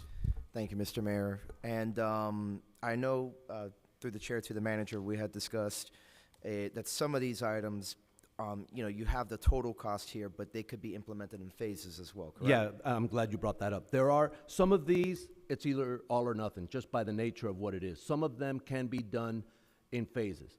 And what we'll do for when you see it at the workshop, we'll take those that we believe we can do in pieces. Like, for instance, the broadcast equipment here in the chamber, Herman Cure developed a little strategy that it could be implemented over a three-part process. So we can put phase one, how much it is, phase two, how much it is, phase three, so you have a better, little more information so you can make a more educated decision. So anything on here that we believe can be done in pieces, we'll highlight that with sub-bullets or sub-headings to show you what those phases could be. Yeah, I think that would be helpful to have for the workshop. As far as the scheduling goes, my ask would be that we do it in April. March is a very busy period for me, and I have trial at the end of the month, at the way things stand right now. That would be my request in terms of the scheduling. As far as for the items that we've already discussed the items that I would like to see certainly as must-haves, and that's anything that is going to save the town money or is going to result in us getting more money. So I'm highly supportive, for example, of Councilmember Garcia's item there on the grant supports department. I did have a chance to read through the memorandum that our grants director provided, and I'm curious to get her opinion once we get to the workshop on which of the 4 options she's recommending, and then having a discussion with my colleagues about which one of those we should follow. I think they all serve different purposes. Mr. Manager? Yeah, just for the April timeline, the 5th or 6th would probably have to be the days, because the meeting in April, the council meeting in April is on the 11th. Selfishly, I'm out of town on the 3rd. The 4th, there's a P&Z meeting, so 5 and 6 would probably be the ideal nights, because I don't think you want to be here on a Friday night. So. No, it won't affect the agenda, because the agenda is going to pass just as is. So they'll have the amendments ready in the hopper, manually to make them on the April meeting. So it should not affect what this item will look like for the second reading, because it's being passed as is. So the second reading is where the amendments will be made. Yeah, and I'll close just by reiterating that this is just to get us from this meeting to the next meeting. So even though we are voting to move this forward as is, it's really for the purpose of us beating this up as a group at a workshop, and a final decision will be taken in April. So for those residents that are watching and maybe might be not fully understanding what we're doing tonight, but again, we're just keeping everything the same for now until we have an opportunity to convene in a workshop. Thank you, Councilman Dieguez. Councilman Alvarez. Mr. Manager, and the same would go, as Councilmember Dieguez mentioned, for the breakdown of the pedestrian lit crosswalks townwide, where Omar can break those down by Yes. needs of priority. Yes, we can put them in priority order. That would be And then great. you could see it. Then we'll put the entire list there, so you could say, okay, hey, we want to consider maybe these first 2 or whatever. And then that way, it'll be similar to the broadcast equipment here. You'll be able to see it broken down, and then you'll have better information to make a better decision. And if on that priority list, Omar, if you can provide that alternate approach that we tried on 154th by Gauchos, that there's no canopy and has a very low cost compared to the ones that you have to do engineering and run electrical through and all that stuff, that would be good to know which of those items on the priority list of pedestrian crosswalks we can put that alternate crosswalk. Are you talking about the solar ones? Yes, sir. Yeah, the solar ones, some places, as long as there's not a big canopy that's Right. blocking the sunlight, that's where the application at Fairway and 154, that Correct. worked there. It wouldn't have worked where the other one was, in the middle of the block on Fairway, because there's a heavy canopy. Right. So, but he'll identify those. All right, wonderful. Thank you, Mr. Manager. Any further discussion? Seeing none, Madam Clerk, please call the roll. Ordinance in first reading, item 11A. Councilmember Fernandez. Yes. Councilmember Ruano. Yes. Councilmember Garcia. Yes. Councilmember Collazo. Yes. Councilmember Dieguez. Yes. Vice Mayor Alvarez. Yes. Mayor Sid. Yes. Ordinance in first reading passes. Thank you, Madam Clerk. We're moving on to resolutions. Which 14? 14D. All right, the 14D Vice Mayor got pulled moved up. Was there anything else that was moved up, or that's it? No, 14E was bundled in with the ordinance. Yes, 14E to be discussed now with Got it. 11A. Well, 14E, yeah, we already beat it up We- on okay. 14E with the carry forward amendment, and now we're on 14D. Okay. 14D, Councilman Alvarez. Thank you, Mayor. Council Mayor, my recommendation, as you heard in public comments, BNI is a non-for-profit group here in Miami Lakes, and leaders in the business community. They're actively a committee of citizens. They have organized joint town BNI chamber events, ribbon cutting, have been catalysts in the recent economic expansion that we see today in Main Street, among other areas of Miami Lakes. BNI groups meets once a week, Friday mornings, as you overheard in public comments in the Miami Lakes Hotel on Main. Recently, I was approached regarding the possibility of using town space to host their weekly meetings. Many of our facilities are underutilized, especially during those morning hours, Monday through Friday. In order to better use our town facilities and provide this group with assistance, I asked my colleagues to support, and I wanted to support if I spoke to Tony, Deputy Town Manager, and the manager, and there are some groups that we do work with that do not pay or do not have a lease agreement. And even though it stipulates that on my new business item, I wanted my colleagues to consider, after speaking with Ed and with Tony, to consider a 1 year lease agreement at no cost to the BNI group, and to be revisited for an extension with the usage of Mary Collins or Robert Alonzo conference areas Friday mornings from 7 to 9 a.m. I'll second for discussion. I do have Councilman Fernandez. a friendly amendment.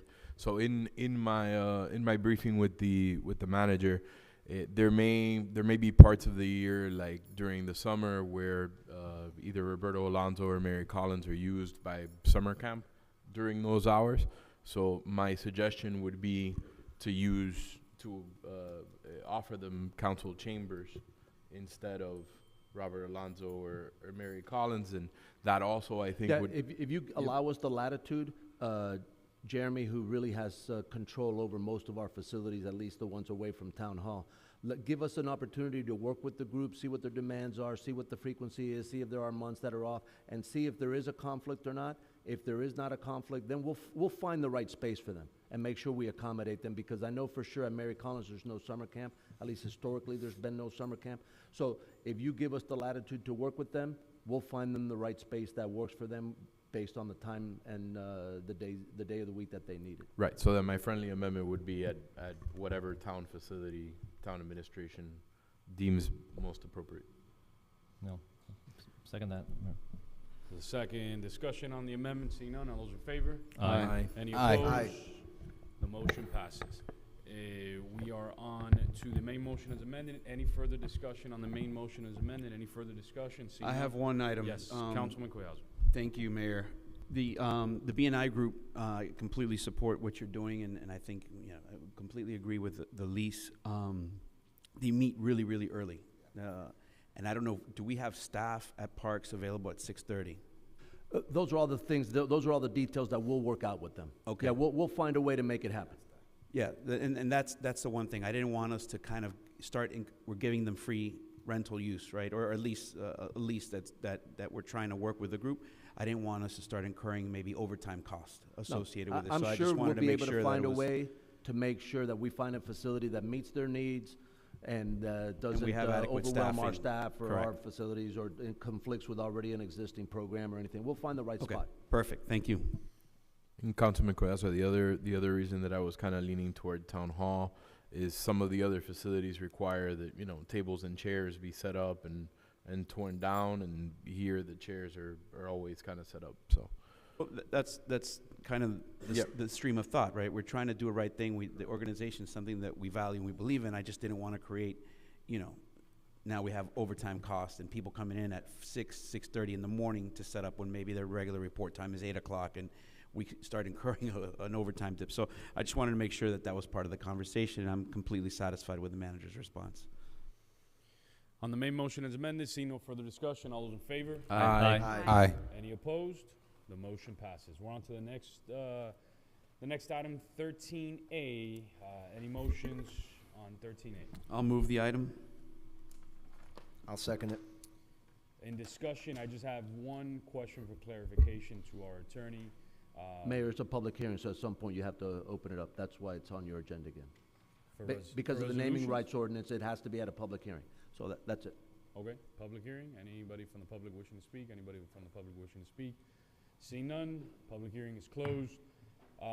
Question to our town attorney. So obviously I am not in favor of this, but I respect my colleagues. But if a future council said, they go back and they hear the comments, they're like, we agree with Manny Sid, and we, instead of honoring Mirta in this way, we want to honor in a different way. We want to make that change. Are their hands tied, or No. could 10 years from now somebody make that change? No, absolutely not. They can always enact another resolution undoing it or naming it after someone else or something like that. They're That's- perfectly free to do that. Got it. And that goes for any naming, anything, any stuff. Okay, so I just wanted to make Yeah. sure that was clear. I'm sorry, I didn't mean to interrupt. The question is regarding the removal of the name from the podium? No, No, the question no, is not at if all. a future council comes back and they listen to the meeting and they're like, you know what, we agree with Manny Sid that the naming shouldn't have been the podium, should be something else, maybe a road, maybe a conference room, whatever, that their hands are not tied to make that change if they want to make it. So, which, Okay, I mean, well, it would be in poor taste, because, I mean, taking the name off of anything that a previous council has named, I mean, I would consider in poor taste, but I guess it's doable. Well, look, Everybody has- I'm not casting any aspersions on Mirta, but the reason you don't tie their hands is, let's say you name something after someone, and then all of a sudden, they engage in pretty nefarious actions. it's happened many, many times. Yeah. Yeah. So it's, yeah, Many, and many neighboring places. municipalities, so. Yeah. Many places have, Well, they actually paid for it, so. yeah, many places have ordinances. They paid for it. Many places have ordinances that you can only do this after someone has passed away. But policy is your decision. Got it. Just want it for posterity purposes, so future councils know that their hands are not tied. So, back to 13A, Madam Clerk, please call the roll. Councilmember Collazo. Yes. Councilmember Dieguez. Yes. Councilmember Ruano. Yes. Councilmember Garcia. Yes. Councilmember Fernandez. No. Vice Mayor Alvarez. Yes. Mayor Sid. No. The motion passes. Thank you, Madam Clerk. We're on to the next item, which is item 14A, Councilman Dieguez. Thank you, Mr. Mayor. In short, after talking with the town clerk and also now with the town attorney, I'd like to give them direction to work together to try and update our lobbyist registration ordinance. One thing that it does not provide for example, is yearly registration, and which sometimes makes it difficult for Gina to be able to monitor who's registered and who's not, because I think ours permits a 2-year time frame or something, so it's a bit longer than what other municipalities allow for. So she wanted direction from us is to be able to do more research on what the RAU and other municipalities have and see if we can mirror that to be more clear with who needs to register as a lobbyist and whatnot. So I'll that would be the second that. motion.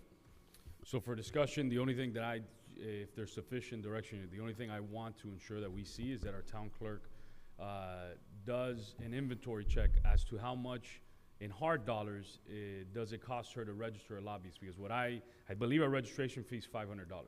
And I think the focus should always be on trying to push for more transparency. So people come in, they lobby. There's 1,000 folks that have met with me that literally they had no idea, and Lorenzo or Ed or Tony will tell them, oh, you need a register. And when they go to register and they're talking about a mundane issue, they're like, it's $500. Like, I want to get out of here. You know what I mean? Like, it's $500 just to have a conversation. I'm not even asking for any money. That's one of the things that she I wants, agree. wants to look at. Yes, Yes. please, as long as that's looked at, I'm good with it. Okay? Totally. Any further discussion? Seeing none, all those in favor? Aye. Aye. Aye. Aye. Any opposed? The motion passes. We're on to the next item, item 14B. Councilman Garcia. Thank you, Mayor. Appreciate it.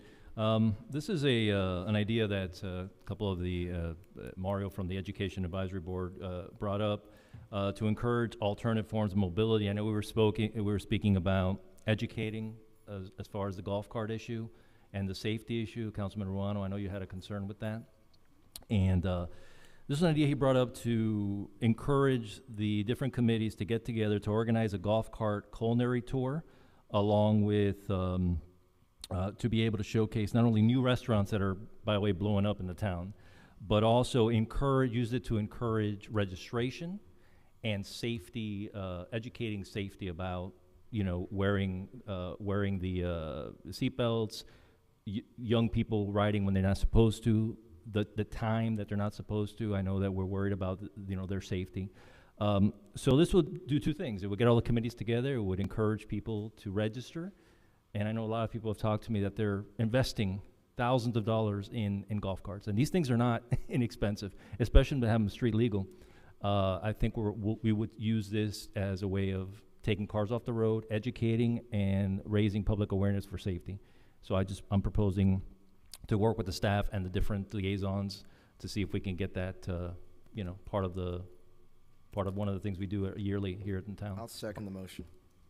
Discussion. Seeing none, all those in favor? Aye. Oh, yeah, hold up. Councilman Ruano. I wanted to ask about the cost. I know that when we do the culinary bike tour, there's a cost for police escorting and things of that nature. Do we know what the cost of this? We don't know yet because we don't know the how big it's going to be, right? So at some point, once they get together, these committees, and have more of a concrete plan on how they're going to pitch it, the route and so forth, they'll pitch it, and then the police will be able to tell them this is what you're going to need. And then what I believe would be the best thing would be for this to be done in the next couple months, so that by the time we get to the summertime, and the committees are in the process of making their budget requests and so forth, that could already be included. So for next fiscal year, now we already have it earmarked or considered already in their budget for to cover those costs. Because I believe that's probably going to be the only cost is going to be law enforcement escorts to make sure nobody gets killed out there. Okay, so this is a conceptual approval, but we're not approving a budget. And if I may, Councilman Ruano, they're street legal anyway, right? So they can be on the road. So I believe we don't need as many officers to block traffic because they're already street legal, and they can, as long as they're not on the major thoroughfares. Is that correct? They can cross the streets. Yeah, but there are some limits on what streets there are limits, they can. Yeah. and I think that's what we would need the officers. But I'm thinking we won't need as many as for a bike or a run or anything like that for a biking tour that has to close everything off. Right. Councilmember Ruano, I guess to your point, your question, is the way I envision it, this item will be pitched to these three committees that Councilmember Garcia mentioned. The three committees can do it, either one of them or the three of them together, or some combination thereof. And the expenses will go through the committee budget? Correct, through the committee Understood. budget process. So when they're pitching their budget, their entire budget with all the list of their events, this event will be on there somewhere, and then you guys will make the budgetary decision whether to fund it or not. Perfect. Thank you, Mr. Manager. Any further discussion on this council? Any further discussion? Seeing none, all those in favor? Aye. Aye. Aye. Any opposed? The motion passes. We're on to the next item, which is my item. There is a program that is currently, believe there's already building departments looking into it, that utilizes AI that allows residents to submit their plans electronically, and the AI does an initial review of the plan against our code. It already has our code, goes through an initial review, and sends all the comments to the reviewer. I think anything like that can help our staff and help customer service, definitely something that we could look into. If just a reminder to my colleagues, when it comes to technology for the building department, it's a completely different pot of money. For example, in our building department alone, there's about $862,000 in reserves for technology purposes. going forward to improve that. I think this falls in line, so I'd love for staff, our town manager and our building director to look into the possibility of using the AI to allow folks to submit plans to improve customer service, and then to help out our reviewers making their job, streamlining their job, and which allows folks to even focus on different areas. So my motion is just to have our staff look into the possibility of electronic AI. I'll second I'll the second motion. that. Oh, look at discussion. If I don't Yes, mind. Councilman Garcia. Yeah, no, I just simply wanted to commend the mayor. As you may recall at the last meeting, you know, I really wanted to see us go more in this direction, you know, just because the technology is so much more ready, I think, compared to the metaverse. But again, this is excellent, and this item and the chatbot item, I think, are the easier low-hanging fruit that I think we can pursue, and in my view, will produce the most benefit for the most people, which is why I'm going to be 100% supporting this. You did inspire me when you looked at me. You're like, no, I want to go into that AI portion to see if it can help residents. So I started doing the research after that, and then a month later, new business item popped up. So thank you. Councilman Garcia, Councilman Alvarez. Thank you, Mayor. Oh, go ahead, Vice Mayor. There's a misconception that AI is, you know, taking over the world, and it's going to, you know, but this technology is actually making it a lot more efficient, especially for towns, to do the things that human beings were doing. Although human beings are still going to be there, and they're going to make sure that everything is done correctly, it makes the departments more efficient, and when you make them more efficient, you're saving time, and time is money, as you know, and hopefully it'll save us some tax dollars in the future. So I'm all for this technology being implemented here in the town. Absolutely. Vice Mayor. Yeah, great initiative, Mayor. And something you might want to think about is Chat GPT, that you could probably incorporate into your last business item, which is you can answer a question in the chat box, and through ChatGPT, we'll be able to provide the responses to the residents or anyone that's navigating through the website. Councilman Serrano. Thank you so much. So I know that the building department had a list of initiatives that were recommendations of the committee. And I'm not sure how many of those recommendations we've been able to implement as of yet. I remember that it was an extensive list, and some of it had to do with software and things that we were trying to utilize, or trying to better utilize the software that we have in-house currently. So I would like to see, I won't be voting in favor of this, because I'd like to see that list of recommendations be tackled first. I'd like to see us running smoothly before we continue to add more to the building department, and before we make their jobs a little bit more complicated. I'd like to see what we've progressed in that list. I'm not going to be entirely opposed to this forever, but at least for right now, I don't think that we've pursued a lot of those things, and I know that software was one of the things that we were trying to tackle. So I would really like to concentrate on that before moving in this direction. So I just wanted to put my comments on the record. Councilwoman, I had the same trepidation. I was, however, promised that Director Angel is coming up a little bit later in the agenda to give us a report and a presentation on some of those initiatives being rolled out. So that kind of, you know, eased my my trepidation somewhat, and I'm looking forward to Director Angel's report later. Any further discussion? Councilman Collazo. Great. I appreciate the clarity that you provided, Mayor, on the item. It is something that's going to come back to us. It's not something, because I was a little confused with the memo. It said to begin utilizing, and I was like, whoa, you know, what are we utilizing? What are we getting into? You know, how much is it going to cost? And so I appreciate the clarification that I guess whatever comes back is going to have to come back with a cost and implementation. Just with regards to this technology, I had probably the best experience I've ever had utilizing this technology with USPS, United States Postal Service. They already have all your information as a customer. They already know your tracking packages. They actually know too much about you and what's going on.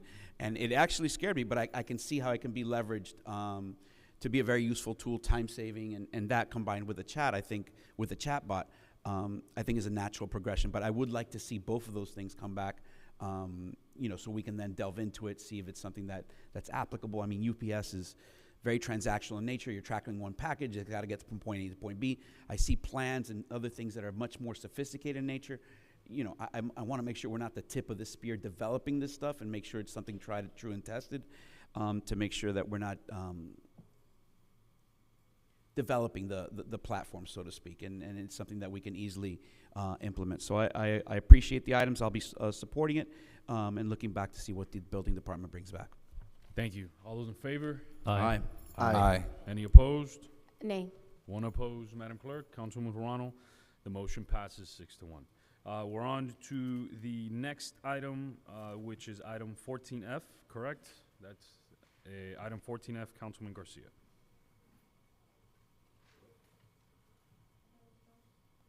I thought that one. I thought that. It was already blended in. Okay, we blended it in. It was already blended in. It's part of the budget discussion coming forward. Yeah. Thank you so much. So we were lucky enough to be invited to Opa-locka Airport a couple weeks ago with town staff, and we met with the airport director and the people in charge of Opa-locka Airport. As you know, all of us who have campaigned on the east side of the town, and even actually the entire town, the flight path, are dealing with more and more aircraft noise, and there's a concern for safety, and I understand that. In the discussions, we found out that they plan to grow Opa-locka Airport with at least 4 or 5 terminals for private jets in the next 4 or 5 years. To get up to 200,000, their goal is to get up to, back to 2019 numbers, but over 200,000 landings and takeoffs. And I believe not only the residents, but us as a body in town should have a voice in that growth and should be able to chime in before a decision is made, not just at public comments in the, you know, in downtown when it's about to be passed, whatever growth they've decided to do. So I would love to direct the town manager and staff to see how we as a body, also the surrounding cities, can have more of a say in this. Someone mentioned the FAA. The FAA is huge in this. How can we do that? How can we direct maybe our lobbyists, whatever it takes to be able to have a say and control this? Because 30,000, 40, 50,000 more airplanes flying over Miami Lakes in the next 5 years, to me, is unacceptable. So I don't know what my colleagues feel, if you want to chime in. Is there a motion? Because customarily we need a motion. Yes, I would, a motion to direct the town staff to give us recommendations how we can have more of a say and actually, you know, they'll be able to listen to us to at least, you know, have a say and try to mitigate some of that. Yeah. Second. There's a motion and a second. I see the town manager wants Yep. to chime in. After And then we met Councilman yesterday, internally, we had some quick little hallway brainstorming session, and we came Mhm. up with a couple ideas, one of which I'm not sure if it'll work, but one idea would be maybe a quarterly or a semi-annual meetings with aviation and the neighboring cities, Miami Gardens, Hialeah, Miami Lakes, to just discuss, so that way we're up to date. We don't have to wait for them to come, because they're not gonna come to us. Yep. I don't believe they'll ever give us any kind of veto power to be able to say no. But a voice at the table, I believe, that we have currently, we're just not probably exercising it properly, right? So that, I think, is what we can do, is Yeah, work with squeaky wheel them. gets the grease, as you mentioned. Right. Yeah, So absolutely. we have some ideas, and when we put it together, then we'll come back with what we recommend as being, you know, a plan for you to consider and say, hey, yeah, go that way. Okay. Councilwoman Verano. Thank you, Mr. Mayor. And I wanted to thank the manager for putting together such a wonderful meeting with staff. It was a great meeting. When we discussed visiting the Opa-locka Airport, again, this is my second visit. They're always very gracious and they are very welcoming. I encourage the rest of the council the next time that we do this to join us. Councilmember Garcia and I had a wonderful day, and we learned a lot. And in the things that we learned, number one, that this is not going to be a commercial airport, as most residents sometimes feel, right? There aren't going to be commercial airliners landing there, but they have fully finished developing their plan for multiple terminals for private jets. And as part of the discussion, they were very open and very frank with us. And I think that one of the things that they shared with us was that this was kind of out of anyone's control, right? That they weren't going to allow us to dictate how much traffic or anything like that. But expansion plans, always, they're gonna let us voice our opinions. So, you know, through the manager's office, if we can continue to collaborate, I think it's a wonderful idea, because we will be expecting more traffic. It will be private jets, but these private jets are getting bigger and bigger. We saw some that look like commercial airliners. It was amazing to see what these private jets look like now. And so we will see more of them, and we will see more frequency. But again, it was an amazing meeting. I thank the manager, and I thank staff, and I thank Councilmember Garcia for coming along too. It was a really great day.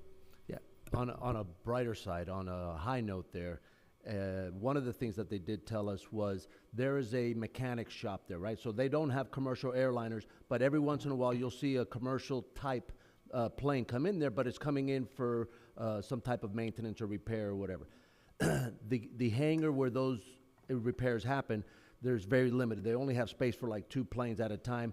If they have others that they need to stage somewhere, they stage them in an area that's this big empty field. In that empty field is going to be where they're going to build one of the hangars for smaller executive type jets. So the shop or the mechanic shop that is doing the repairs on the big giant jets, they're looking already for a place to go. So at least that will be mitigated. So they're ready, they'll be gone at some point. Yeah. And so the smaller ones, which are the newer ones, they have better technology as far as, noise canceling type of technology. So that is a little bit of a bright spot in the information that we heard. One last thing that you just reminded me. They also said that there's going to be a school built, it was piloting or aviation, electronics and mechanics on the property there that they own. Yeah, next to the correctional facility. But I was thinking, we have Miami Lakes Tech. Is there any way we can reach out to them to see? I mean, we have a high school right there. We have an airport right there. Do they already have? I'm not familiar if they. I know they have to get your CDL license, but do they have anything when it comes to airline mechanics or airline electronics that maybe we can reach out to them and see if they can work with Opa-locka Airport, since we have a high school right there, across the street from right close to Opa-locka Airport? Yeah, so if we can reach out to them and see maybe an amendment to my motion. If I may, we have an educator from Miami Lakes Education Center in the audience. Do you know if there is some sort of program that has to do with mechanics, airplane mechanics at your high school?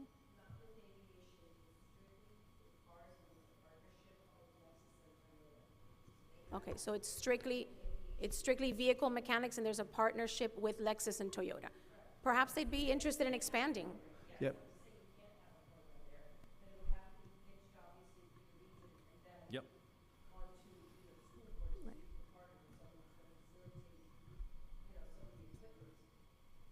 Well, I think that's an excellent idea. Thank you, Mrs. Lucis.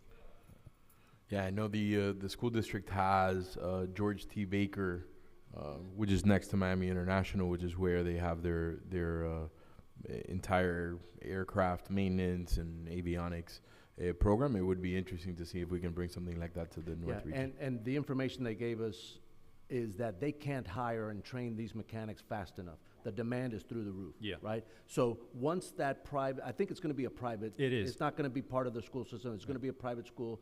It's going to be built there on airport grounds. Once that is there, that's, I think, when we can try and make that partnership for them to get kids, Miami Lake kids, earlier, even before they're at a high school, and enter their program on an exchange process. As you know, not to say the school board runs slowly when it comes to these things, but to get ahead of the game, as you know, college isn't for everybody, but high-paying technical jobs are paying over 6 figures, especially for aircraft mechanics and all that. So to bring Miami Lakes kids, give them that opportunity, so if we can start the process early as possible, so they coordinate now, so they know what's going on. So I appreciate that, Mr. Manager. All those in favor? Aye. Aye. Any opposed? Seeing none, the motion passes. We're on to my item on public art. One of the best public arts works that we've had in our community is right under the Palmetto on 154. We've already worked with FDOT in terms of those types of agreements when it comes to doing art. In the years ago, we talked about the actual columns, turning those into some nice art pieces, painting them. So I'd like to, in coordination with the Neighborhood Improvement Committee, because I know they had talked about this years ago, and have our staff begin the process of soliciting artists to come up with renderings as to what those columns would look like as public art in our community. So that's my motion. I'll second that. Discussion on. I have some discussion items. Councilman Collazo, then Councilman Fernandez. Great, thank you. Completely support the item. As you know, I've been a big advocate for Windmill Gate and the fact that we have zero beautification at that entrance on 67th Avenue. So I'd like to add an amendment to this particular item to make sure that we're including the 67th Avenue and the Palmetto entrance as well. While it doesn't cover both sides, the reality is that we have a high influx of traffic come in, and if we're working already on 154, why not also beautify the entrance at 67th Avenue? And I think it'll be a great project and something that will add to the aesthetic of our community on a very blighted underpass, I might add. Thank you. I'll second that. On just the amendment, then we'll go back to the main motion as amended. Just anything on the amendment? If not, And then I had one question. But we'll go back on the main Sure. motion. All those in favor? Aye. Any opposed? Seeing none, the motion passes. Back onto the main motion as amended. Councilman Collazo had a question, then I know the Vice Mayor wanted to chime in. With- Councilman Fernandez after Councilman Collazo. If the item were to pass, and it's something that we could entertain, and you can get the research done quickly enough, maybe it's another thing that you can add to that list that seems to be growing with the budget surplus. So if we do have the blessing of FDOT, it's something, maybe it's an item that we can already grab pricing for and maybe add it to the list. Because I see it's something that's going to have to come back, and absent of funds, it's not going to get done. So it's something that I think we should consider while we're considering the item. What I've noticed, I think there's an opportunity to do it without any public funds, possibly. There's a lot of artists out there that would love an opportunity to work with local governments and those types of canvases. So I think that'll be the approach first, and then if you deem in the future that we need funds, then definitely that's something we can do. But I definitely think there's an opportunity for those young burgeoning artists who want a canvas to work on. Obviously, you have to get approved by this council and come back to us, but yeah. Was the other, you were on the council, was the other underpass done for free? No, remember, that was different. That was a branding initiative. Correct, but I mean, that was less. That had some cost associated. No, but it was less art. It was actually pretty expensive because it was less art and it was more geared towards town branding initiative. But there was some cost associated with it. Okay.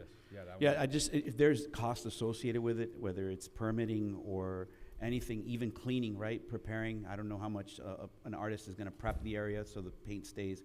I'd like to make sure that they're part of the conversation and just brought back to us so we can consider it. What I'd hate to do is say somebody's going to do it for free, and then absent of funding, it's just something that goes back into the hopper, just doesn't get done. So if it's truly an initiative we believe in, I just want to make sure that we're talking about what the cost is going to be as well. Sounds good. Mr. Mayor, if I may, real quick. I had promised Councilman Fernandez, Sorry, then go the ahead, Vice Mayor, then I'm sorry. Then you can go right after the Vice Mayor. No, it's all good. But Mr. Mayor, I will not be supporting this item. And I know it's been put off and delayed, but at some point in the near future, the Palmetto is going to be reconstructed. Those columns are going to be eliminated. And so I would hate to put a piece of artwork up and then have to take it down, especially if we have to put any taxpayer money into it. I would rather see us hold off on that. And then based on whatever happens after that plan moves forward, pursue opportunities at that point. But I would hate to create an amenity that then would have to come down. Thank you. thank you, Vice Mayor, then Councilman Garcia, and then Councilman Ruano, and anyone else. But you weren't. I thought you had your hand up. No, Councilman Garcia. Now that Councilman Fernandez spoke about that, that plan keeps being held off. It's supposed to happen. And how about doing this? We have so many different schools here. Perhaps we can get a sponsor like a Sherman-Williams or a Home Depot or something like that to sponsor to be able to clean it, because it has to be cleaned first and prepped. And maybe each school can have a section and they can do their own mural kind of thing until that does happen in the future. so we won't spend taxpayer money on something that's going to have to be taken down anyway. And it'll be a way of bringing the kids together and helping with the community and making it bright, because besides the landscaping that you had a part of, Councilman, to bring in, it is pretty bleak when you go under there. So, you know, we have our youth as a resource, right? Yeah, I just think that we have to err on the side of caution with that, because we do have like a brand across town, even when we did our entrances. So, you know, we would have to have a discussion. So kind of from a brand perspective, even with our seals, even with the stuff that we have on the underpath, that it's kind of branded. But then if you have that conversation, then you don't give them creativity. So I'm not sure that's the right place for that project. I think we can look at other places that we can work with local schools and bring art to the town, which was one of my prior initiatives. I just don't know if doing that area there, as far as branding and aesthetics and the direction we're going with the town, because then you cut off their creativity, right? And that's what you want them to do. You want them to be free and be creative and express themselves through art. I just don't know if that area lends itself. Could we give for them that a theme that they have to stick with, maybe? Like something, you know, the cows and the I was manatees. going to offer an amendment that the final design has to be approved by us, not NIC. And the reason for that is exactly that, the branding and the fact that ultimately if we put something up there, it's not going to be good enough to the residents to say, well, what do you mean you didn't select it? You know, we're going to be held accountable, and the ones that are going to be fielding those calls. So I think the final choice should rest with us, although I am 100% okay with letting the NIC opine. I was chair at the time when we were going over the beautification master plan and provided our input there, but it's, again, these are advisory boards, so I would rather the final decision, in keeping with my longstanding tradition of always preserving council, you know, prerogatives and our ability to make the final choice. I think that should remain with us. So that would be my amendment to the item. Councilman Diegues. On the There's amendment. a motion and a second on the amendment. Only Councilman Fernandez? Yes. So on the amendment, I'm not afraid of a lot of things, but I am mortally afraid of telling a group of middle schoolers that their design isn't good enough for us to put up on the thing. And I do not want to be put in the position to make that decision. So I want no part of that. You guys said no to a kid who wanted to add a manatee to one of our seals. You know what I mean? Yeah, so yeah. A big manatee across the entire thing we should paint. There's an amendment. Let's take the amendment up first, which is that it comes back to us. Any discussion on this second amendment? See none. All those in favor? Aye. Any opposed? Nay. Aye. There's 2 noes, the Vice Mayor and Councilman Fernandez. No, I said yay. Oh, you said yay? Oh, so just me. So Councilman Fernandez You're on your own. said no. The motion passes. We're back on to the main motion as amended twice. Councilwoman Ruano. Thank you, Mr. Mayor, and I have to agree with the Vice Mayor on this one. I do believe that Miami Lakes has a brand.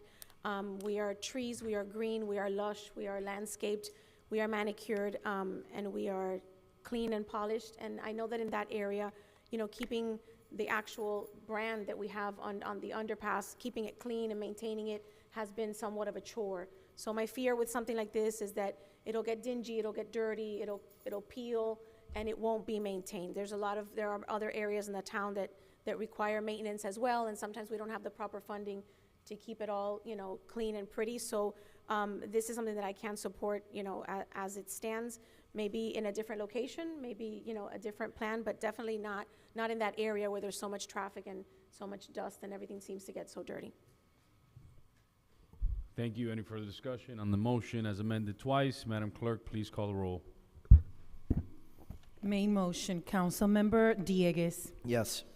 Councilmember Fernandez. No. Councilmember Garcia. Yes. Councilmember Collazo. Yes. Councilmember Ruano. No. Vice Mayor Alvarez. Yes. Mayor Sid. Yes. The motion passes. Thank you, Madam Clerk. We're on to the next item, 14I, Councilman Garcia. Okay. I've been approached by certain residents, especially around 87th Avenue, surrounding different Airbnbs of illegal fireworks being launched. But and these fireworks aren't just typical bottle rockets. I mean, these are professional fireworks. They're launched toward people's homes. Debris falls into their pools. It stains their pools. And I was just wondering if there's a way. They're illegal anyway. I know that.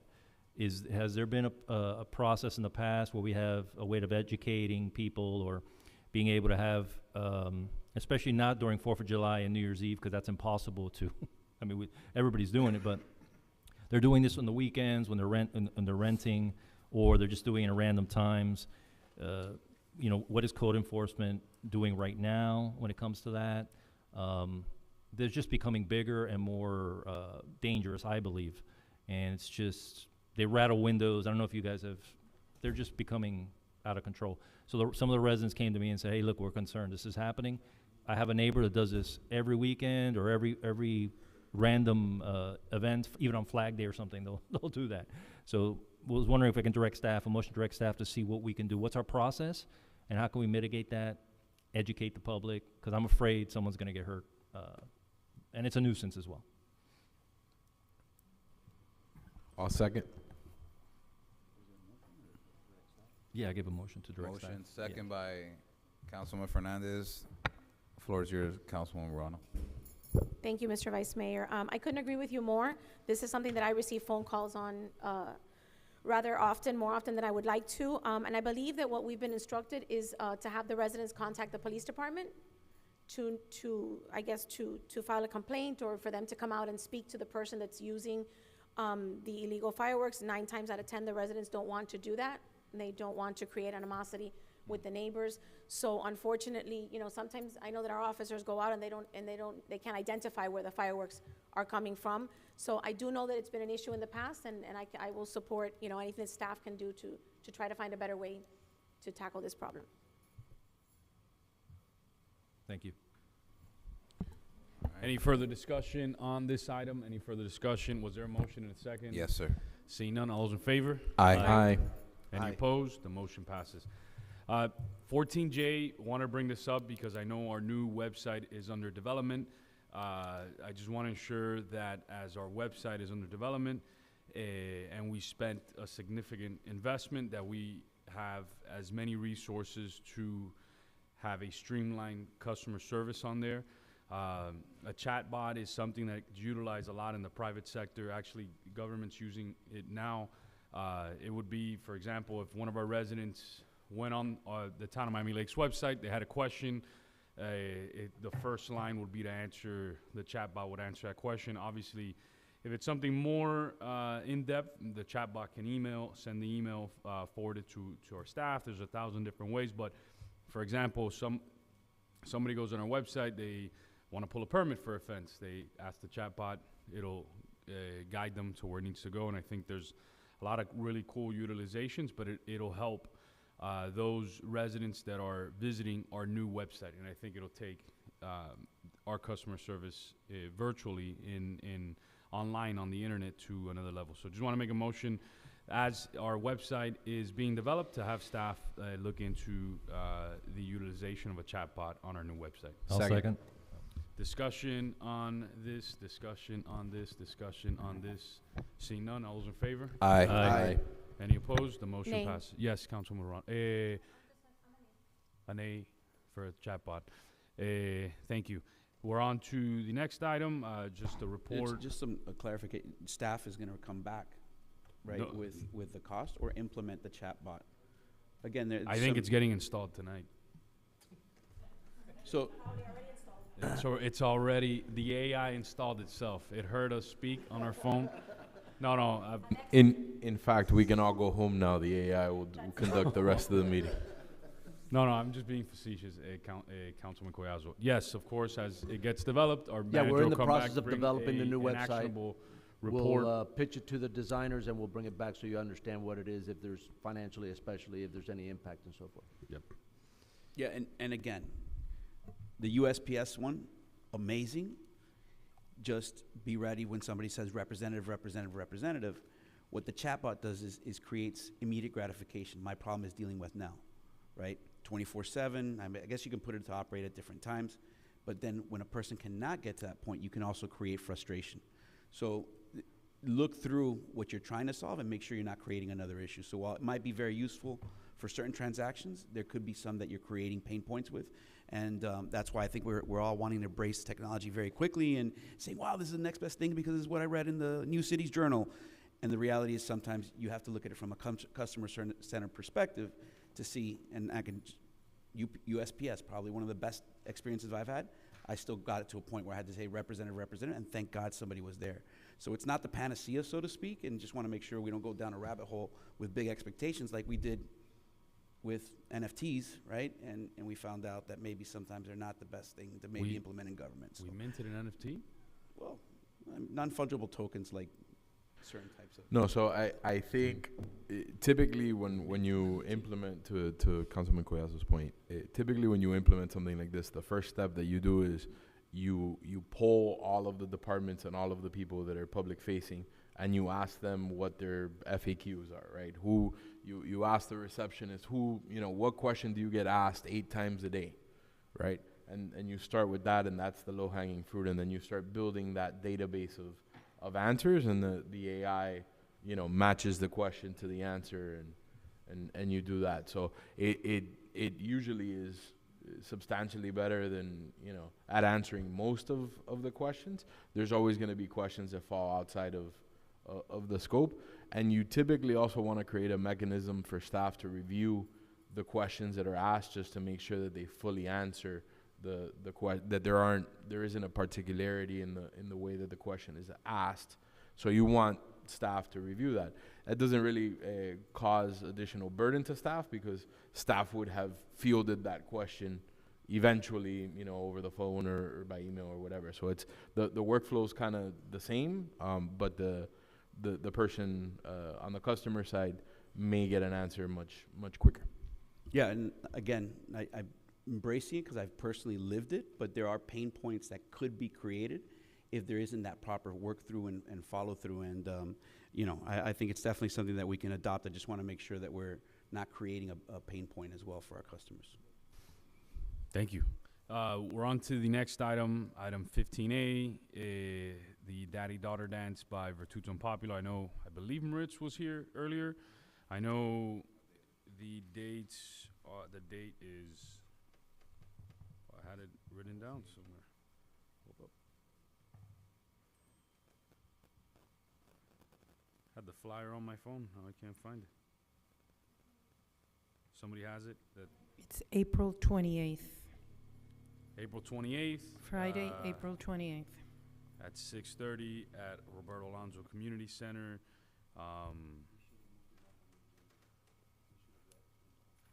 Got it. Yes, definitely. It would have been awesome. When is it? Because he can maybe come back. Yeah, he could do a follow up at our April council meeting. Okay.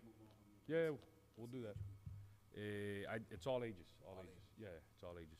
So I'll do that. I'll put it back on I'll put an update for April, and Maritz will come up and just update how the ticket sales are going, how the coordination is going, how all the volunteers are doing. So I'll do that. Good idea. Item 16A, monthly infrastructure report.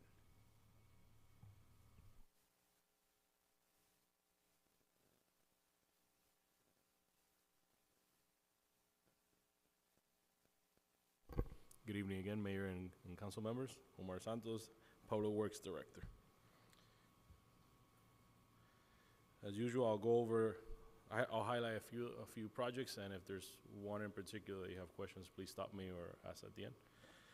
So for our roadway projects, I wanted to highlight the Safe Routes to School Bob Graham. We're currently pending concurrence to award from the Florida Department of Transportation for both the construction contract and the CEI services for this project. The 146 Green 2.0 project, we're currently in the final design phase. There's just a few questions that our consultant is responding to FDOT and Miami-Dade County. And we're also working with our procurement department and preparing the construction phase agreement with FDOT. On our stormwater bond projects, the first 4 projects listed, the West Lakes Gardens drainage, first and second, Alameda and Northwest 83rd, they are all in construction. The West Lakes Gardens drainage improvements over 50% completed at this point, so that one's going along very well. We also have Royal Oak 6th Edition, which was just approved for award for construction and CEI today, and that'll be our next one going into construction. From our ARPA projects, we have 158th Street and Royal Point, which are being prepared to so we can put out the solicitation for construction bids. And following those, we have the Sevillas Phase 1 and 2, and the Royal Oaks D 2nd and 5th, which are, well, the Sevillas are in permitting, and the Royal Oaks 2nd and 5th will be going to permitting soon. And right after that, we'll go in for solicitation for construction. From facilities, I wanted to highlight the backup generator at the Roberto Alonso. We were given concurrence to proceed with the design from the DEO, and our design consultants currently working on the environmental review phase of the design scope. And on our regular day-to-day roadway maintenance, we updated some of the sidewalk and streetlight repairs that we have done throughout up to today. Well, up to last month, the end of last month. If there are any questions related to any of these items. Not to those items, something I'd love for you to report on at the next meeting. Sure. If you can add a report on the vac truck initiative, I know we had about a year and a half ago, 2 years ago. Was it 2 years ago, Councilman Fernandez? We had. No, I know, but I'd just like to see some of that data as to how many more we were able to do having 2 trucks on the road than compared to previous years, just because it justifies, right, that expenditure going forward, and that's something we could show. Well, we're gonna have 1 truck in-house. Well, we have. Yeah, we have 1 contracted out. We have 1 in-house, and we had not permanently. Years ago. Yeah, last year, I think when, especially when the current truck that we had was down all the time, you guys added extra money to be able to have that. But it wasn't only because it was currently down, it was to increase the capacity of cleaning our drains. But I don't think that was never intended to be an ongoing program or project. There is money in our stormwater fund to eventually put on whether a second crew, whether it be another crew and another truck, or to just contract it, right? Yes. But what year is that slated to come in with your forecast? I believe it starts next year. Next year. So I'll double check. Just report on that, because I think if the council sees that it worked, right, I think there were moments there were 2 on the road at the same time. Probably not a lot, because the one truck, our regular truck was down so much. But When the contracted truck came in, well, that was approved through the council, was when the in-house truck was down for an extended period of time. Yeah. Because I could have sworn the spirit of that was to have that was increased the intent. capacity, not just maintain the capacity that we have. Unforeseen, the in-house truck died. Yeah, that's how it begun, but the in-house truck started giving us repetitive problems. Got it. Which is why now And we're gonna have a little ribbon cutting. Once we get all the markings and the striping and everything on the truck, we're gonna have a little ribbon cutting on the new truck. It's beautiful, Sounds good. by the way. I'll let you touch upon that in a second. I had one other question. For the street striping, did you do that? Street striping? Who did that? Where? When? No, last week. Yeah, there's a couple roads on 77th, a part of 154, a part on the north. No. Yeah. So we have been refreshing the striping. Okay. Throughout areas. So, but you in the did town. like last week. You were refreshing like 2 I'll weeks. double check, because the last one I was aware of, we did some in the Lake Patricia area. So some, if I'm not mistaken, some stop bars and the double yellows. We also refreshed the striping by the tennis courts and Miami Lakeway North, where it intersects with 154th, and the other ones I can't recall right now. But yeah, that might be it, because I saw several pop up. But that's part of our yearly process. We just refresh the striping just to make the road pop more. No, there was a while we weren't doing that. So, Councilman Fernandez. So in that spirit, I was actually gonna ask Director Santos, for what the what the cost would be to accelerate that a little bit, especially in section 1. The striping is pretty much gone. Well, some of the areas we haven't gone ahead and stripe them now because there's a drainage project coming in soon. So we're just taking care of that with the drainage project, in addition to adding more pedestrian ramps to those areas. But I can, if there's a specific area with roads, if you could provide that to the manager, and I'll check. If we don't have a drainage project, we'll Yeah, see I if think we have it's most of, you know, Lake Carroll, Lake Cynthia. When you get, all of when you that get area. past that guard gate back in there, that's section 1 where. And I don't believe there's any drainage no. projects. Lake in that. Glenellen, Lake Elizabeth. Right. Like, yeah. Okay. Thank you. Councilman Ruano, Councilman Diegues, and if there's anyone else, Councilman Collazo. Thank and you, that's it. Mr. Mayor. Director, there was a couple of things that I wanted to bring up to you, and I was looking for an address now, but I can't find it. There are some projects that the finish of the project hasn't come to fruition, so there's some paving that hasn't been completed. I think there's some areas where they just kind of laid down maybe a little gravel or something. So I kind of wanted you to put that on your radar. And then I've received phone calls about some of these contractors coming out very, very early in the morning, before they're supposed to be out there making noise and moving stuff around.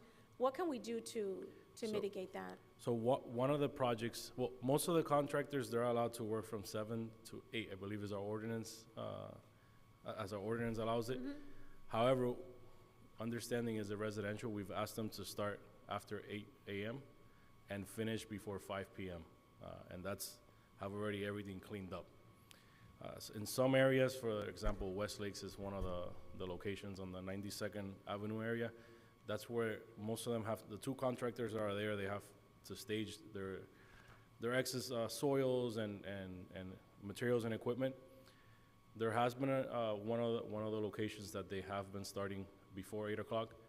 What we have been able to work with up to now, and I've been in close communication with one of the residents there, is to have them pre-stage the equipment or materials so they don't have to go there before 8.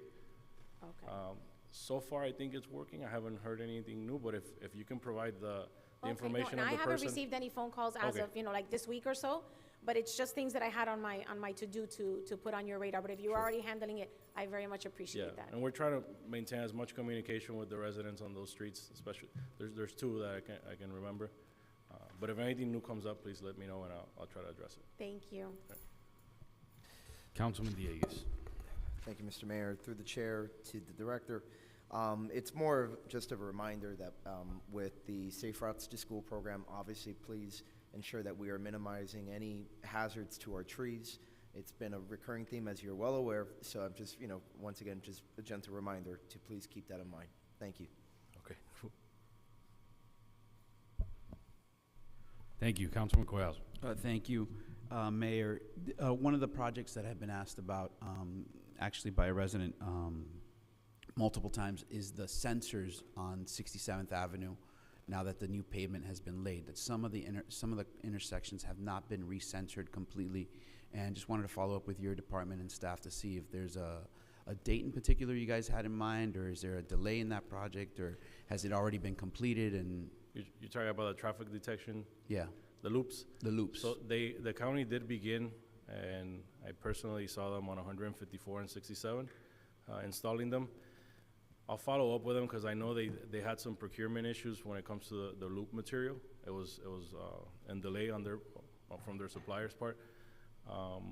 But yeah, I'll check up on that. I appreciate it. Thank you. Yes, Councilman Ron. No worries. I'm so sorry, Councilman Collazo's comments brought up something that I hadn't mentioned.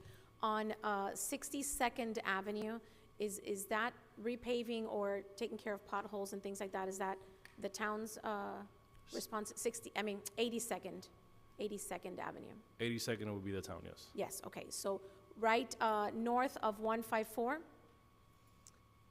on the west side of the street, if you drive down that side of the street, you'll see that where the manholes are, some of the I guess the pavement has kind of eroded.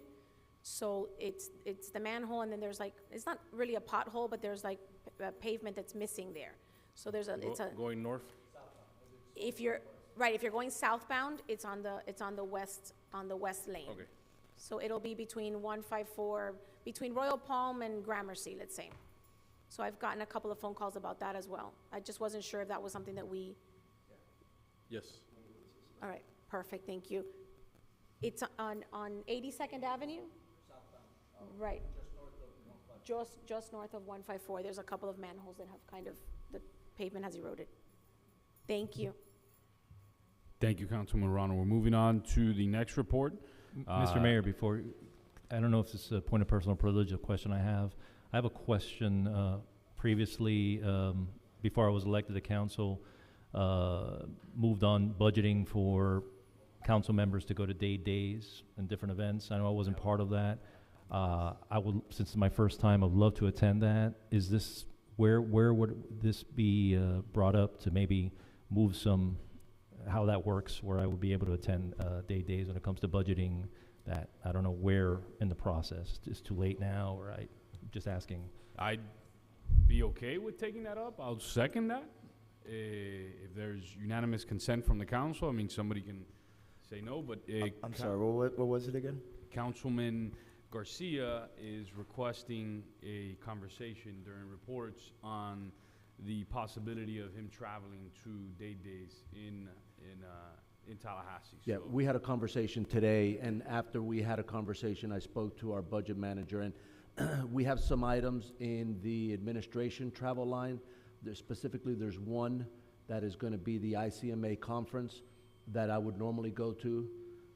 Fortunately, it is the 1-year birthday of my 2 brand-new grandsons, so I will not be going to ICMA this year. So there is money from administration travel that we can move to council travel in order to accommodate Council Member Garcia's travel request. So if you make a motion and give us the latitude to move whatever's necessary for his travel expenses, we can do that within the general fund. It's all within one fund, so, and we can make that happen. I'll make the motion as the manager just stated it. I'll second. Any discussion on this item? I Councilman would like Collazo. to extend the following invitation. I'm going to be traveling as well. I'm covering the expenses. I have a car. You're more than welcome to join me if you want to save some on travel. I also know that, Absolutely. Councilman Dieguez has a room. You can share a room with him as he. Anything to save taxpayer dollars is just my, I'd love to experience and And then the next night you can share with the mayor. He has. Yeah, that's why I didn't put a appreciate you. specific dollar amount. So whatever I believe that it'll be definitely no less than, it'll be no more than $1,200 or $1,300. I believe it'll be less than that. So whatever, we'll coordinate with Councilmember Garcia, and then we'll make that transfer from within the general fund from our line to yours. as long as I get top bunk. Yeah. Councilman Garcia, I will also be driving up Well- to days. You're more than welcome to join my group. Thank you, guys. But Thank you. but not share my room. I just want to make that very, very clear. Thank you. Appreciate it. Any further discussion on this? Seeing none, all those in favor?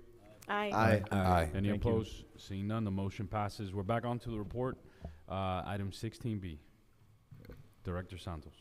All right, so during the January council meeting, Mayor Sid directed staff to study the street light levels in the area between Barbara Goldman Senior High School and the Bob Graham Primary Learning Center along Northwest 89th Avenue. So we had staff go to the area and first survey what existing street lighting infrastructure the town has in that area.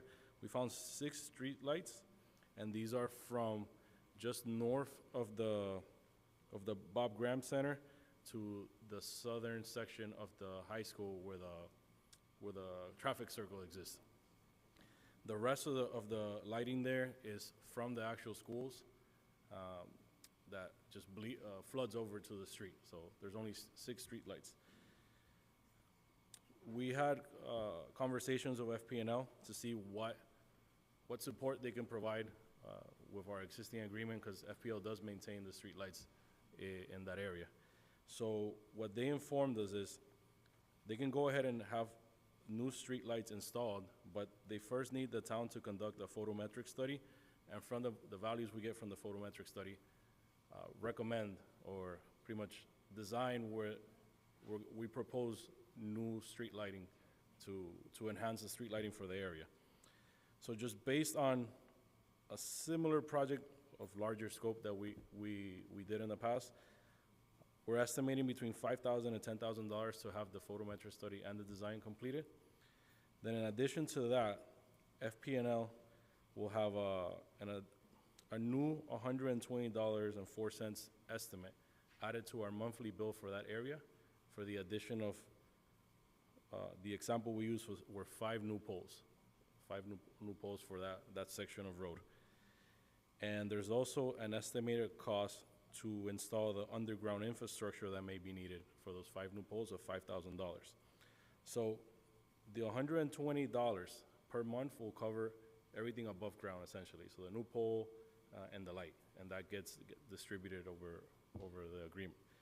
But any underground infrastructure, conduit, pole boxes, and the new cables, we have to pay up front, and they provided an estimate of roughly $5,000. I'm sorry, were you go able ahead. to look at the canopy at all? I had requested that you look at the canopy to see if there was any trees that were covering lights. Is that, Yes, it's more towards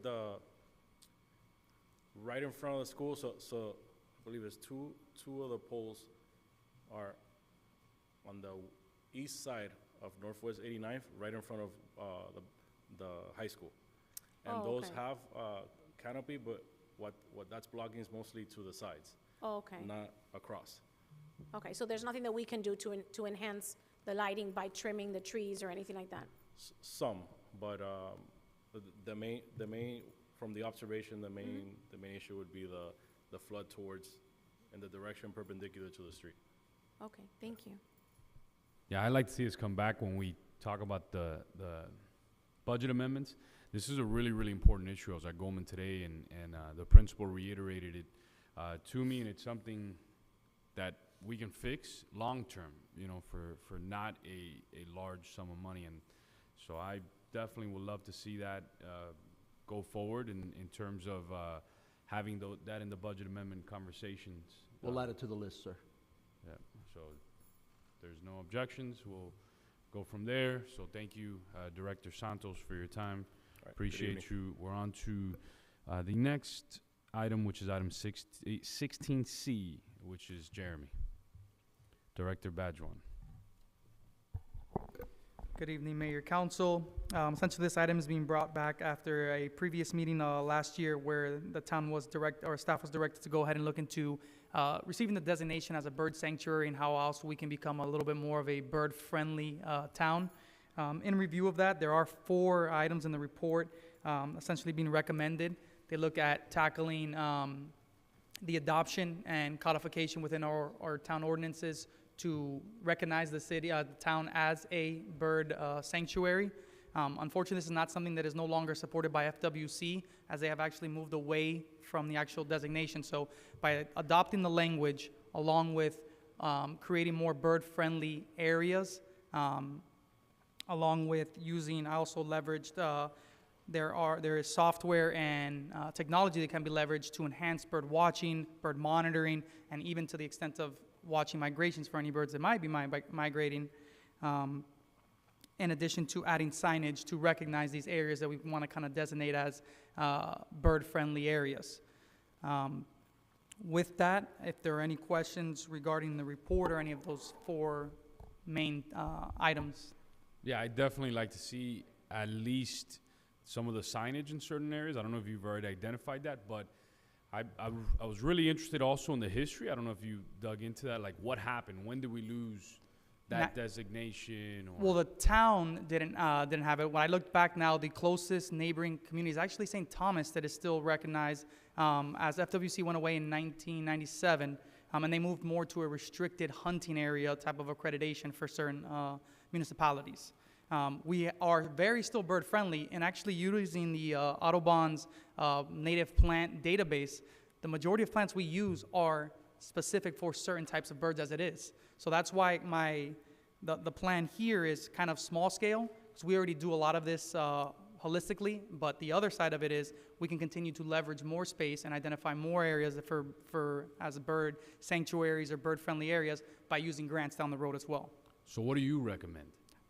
the 4 items that are there. So the adoption of the codification in our ordinance that recognizes us and protects birds, the utilization of 2 areas that I outlined. There are 2 areas right next to waterways that we went ahead and identified in conjunction with the Autobahn, that are places that are away from athletic play, away from congestion of organized sports, but are still leveraged and are highly walkable by residents to see birds and watch birds.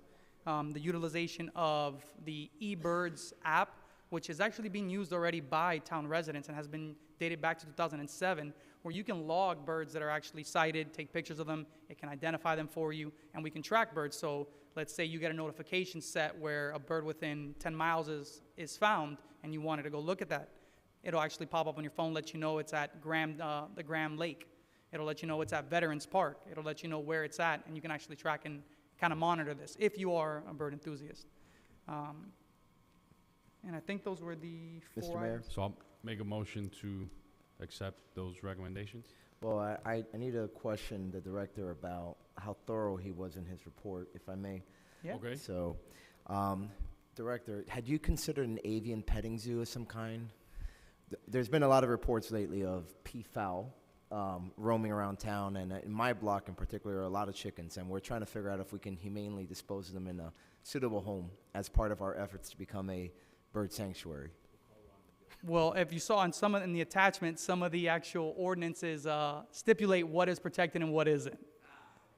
So Okay, certain cities took a more strong-handed approach, and what they designated would be considered protected and what it's not. Some kind of left it open and vague. So that's going to be essentially part of the recommendation, if approved, what type of language we would want to put on, work with legal on that, what language we would want to put forward. Well, on a more serious note, though, would you happen to have any update as far as the Part 3 golf course, as far as where things are with that? At this time, I have That's had okay. no new notice from the Grams. Yeah, no, only because over the years as we've discussed, a passive use for that park, I've always thought that would be an adequate site for more native trees that attract these sorts of birds, especially given the size of it. So, I'm going to vote to accept the report, obviously, but, just would love to see if eventually, depending on what happens with the Part 3, if we can certainly include something to that effect as part of our ongoing effort, that would be great. And then we'll come back and we'll discuss what to do with the peafowl. Apparently it's, the gender neutral term. What to do with them later. Just make a motion to approve. Second. Discussion, any other questions? Just really, I'm Councilman sorry. Collazo and Councilman Go ahead, Garcia. Councilman. Just, Director, just wondering, is there any, since we're doing this, I see here Optimus Park here next to the, Arena. yeah, is there any way we can get grant money to help with this? Right now, the preliminary analysis isn't considering it. We just missed out on a timeline there's an FP&L actual grant that I identified after, but down the road, that was the goal. That Okay. This is just the start of it, and we would look for other means to fund expansions of our bird-friendly areas. Okay. Thank you. Thank you, Director, for bringing this back. It's an item that I contemplated very early on. When I did my research, I found some of the certifications to actually be designated as a bird sanctuary were very robust, and they're really for natural wildlife preserves.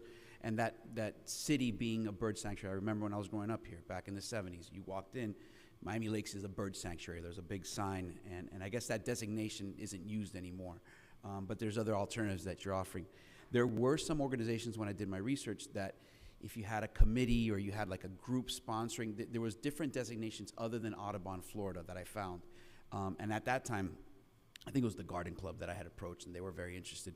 One thing that I did see, and I didn't see it in your report, there's a lot of things individuals can do in their backyard. I saw a lot of like home, you can certify your backyard. I think that's kind of some of the things that they've transitioned to. So rather than having the city be a designated area, they're having residents kind of certify their backyard as a bird sanctuary. And I don't know if you ran into that during your research. The Audubon is one group that has a make your home more bird friendly. I know that I was also alluded to ABC Birds, which is another organization of conservation. They also have items on making your home friendly from types of, I guess, window screenings you can put so bird impacts is lessened on your home. There are certain items, and we can continue to look into that for future, as well as the campaign and marketing of how you can take it upon yourself to make your own home here in the town more bird friendly. And that was my suggestion. That as you put up the signage, think of it not just for our public areas, but maybe something that you want to inspire, or maybe I wasn't aware of that, right, until I started doing the research and saw that there was these organizations that you can actually certify your backyard. So I think we start with the public spaces, but maybe it might be something that individual homeowners might want to take and make sure that that's part of the signage or the information we're putting out there.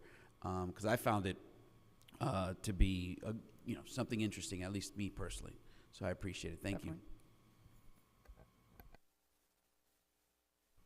Councilman Garcia, or no? Okay. Nobody else? All those in favor? Aye. Aye. Aye. Any opposed? Seeing none, the motion passes. We're on to the next report, report of Miami Lakes Optimist. Not too much to report on. Season's underway.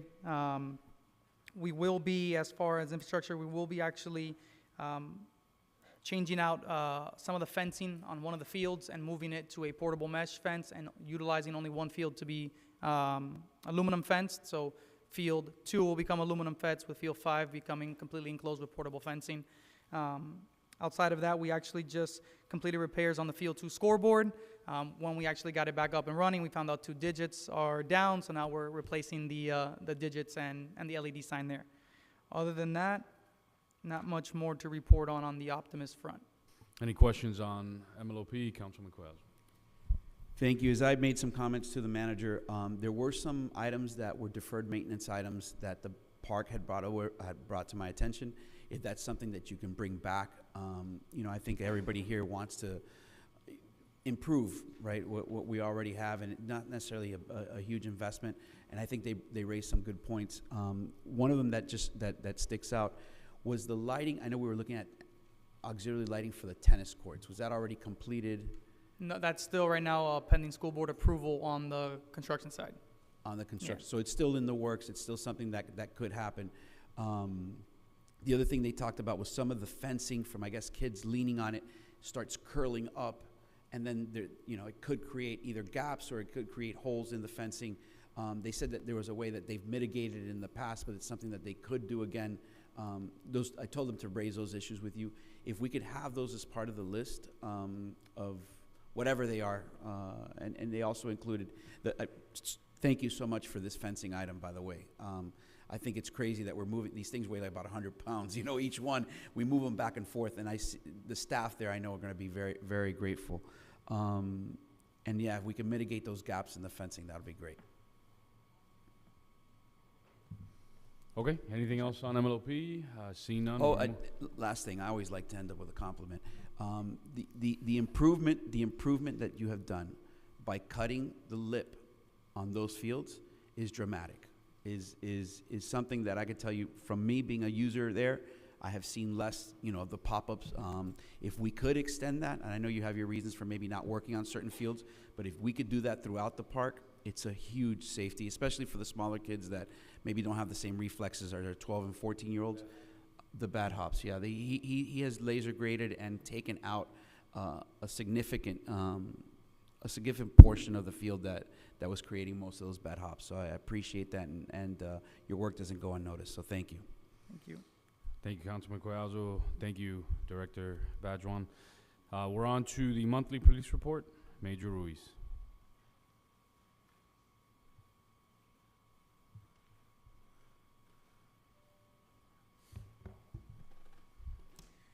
Good evening, Javier Ruiz, your town commander. This past month we saw some increases in terms of crime and auto thefts and grand thefts.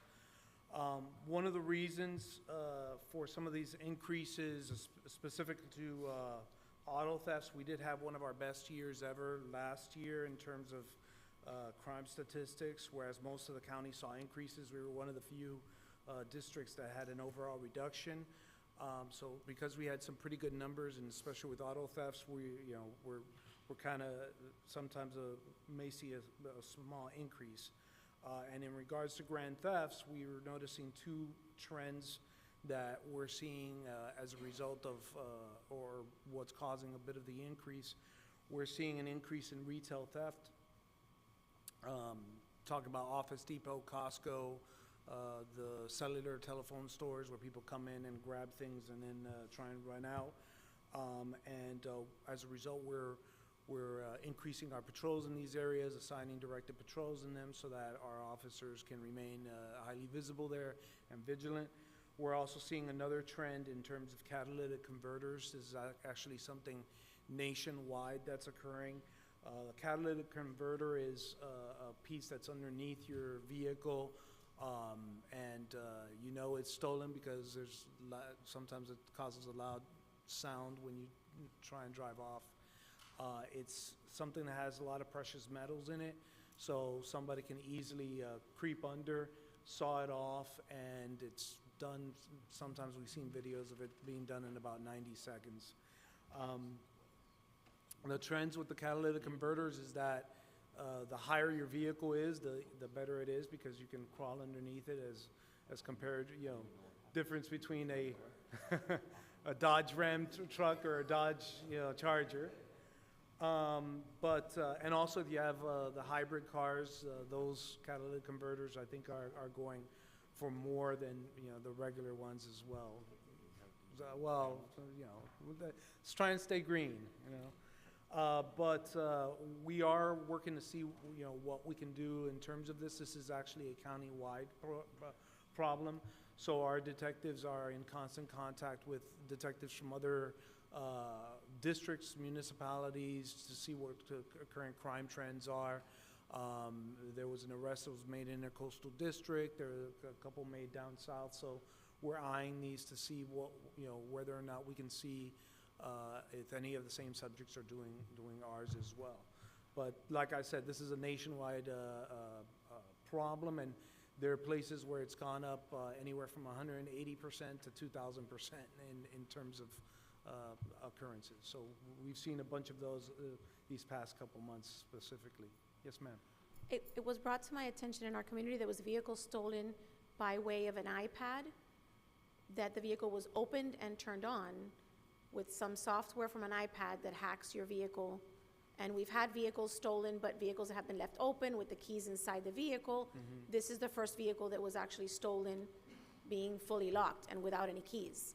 Have you heard of software like that? We have heard of software, and there are devices that will let you kind of program, you know, or reprogram the vehicle, the lock key mechanism, and there are some that are utilizing that. Overwhelmingly, we are seeing, I would say that if we could somehow go back to the old key system as compared to the fob one, we would probably go down in auto thefts maybe by about 40% or so. There is a market for continuing to steal vehicles because there are some that are taken and, you know, go overseas. So there's always going to be the demand for that. It's the one thing that you pay the most, you know, most for, and you know, compared to a house or besides a house. But yeah, they are using some of these sophisticated, you know, equipment, and one of our, you know, our detectives, the detective sergeant last year I think went to the car show. Whenever they hold the car show, they invite a bunch of our detectives over from all the districts just to walk through and just look at the cars, kind of get like a little tour of it outside, but more towards the security aspect of it.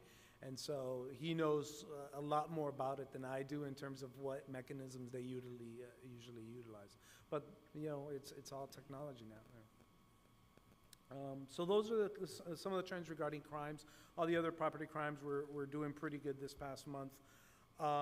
And in terms of the past couple weeks, community events, we did have a Coffee with a Cop event that I want to thank Claricel and her staff for coordinating with Sergio's regarding that event, and we thoroughly enjoyed you know, speaking to people in the community. And this past weekend, our officers assisted with the Brianna Vergara 5K. We had no incidents, and we assisted with safety and traffic control there as well. And at this point, I'll just open it up for any questions or comments. Thank you, Major. May I? Or Yes.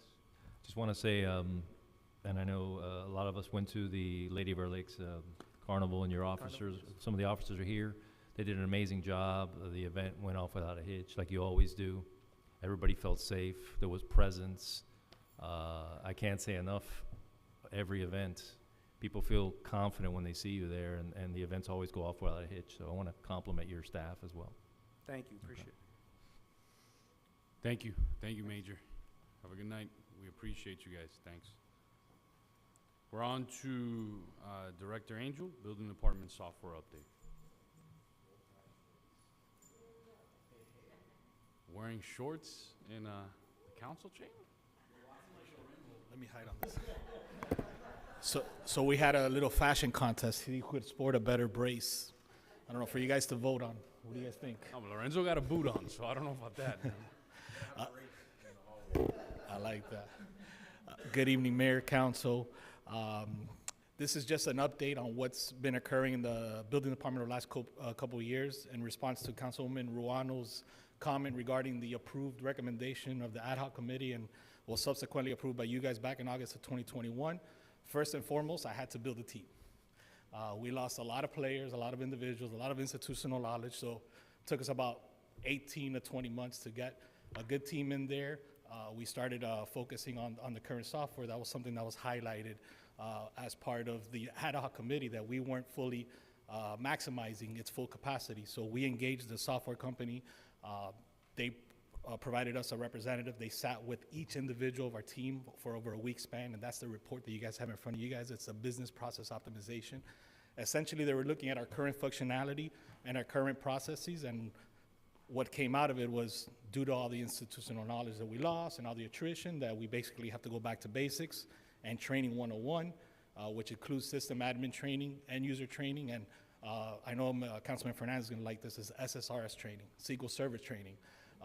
Basically making all of our users moving forward, once we get that training, subject matter experts, will they be able to automate templates? And I know one of the things that Councilman Dieguez has been pushing for is automation of our new businesses.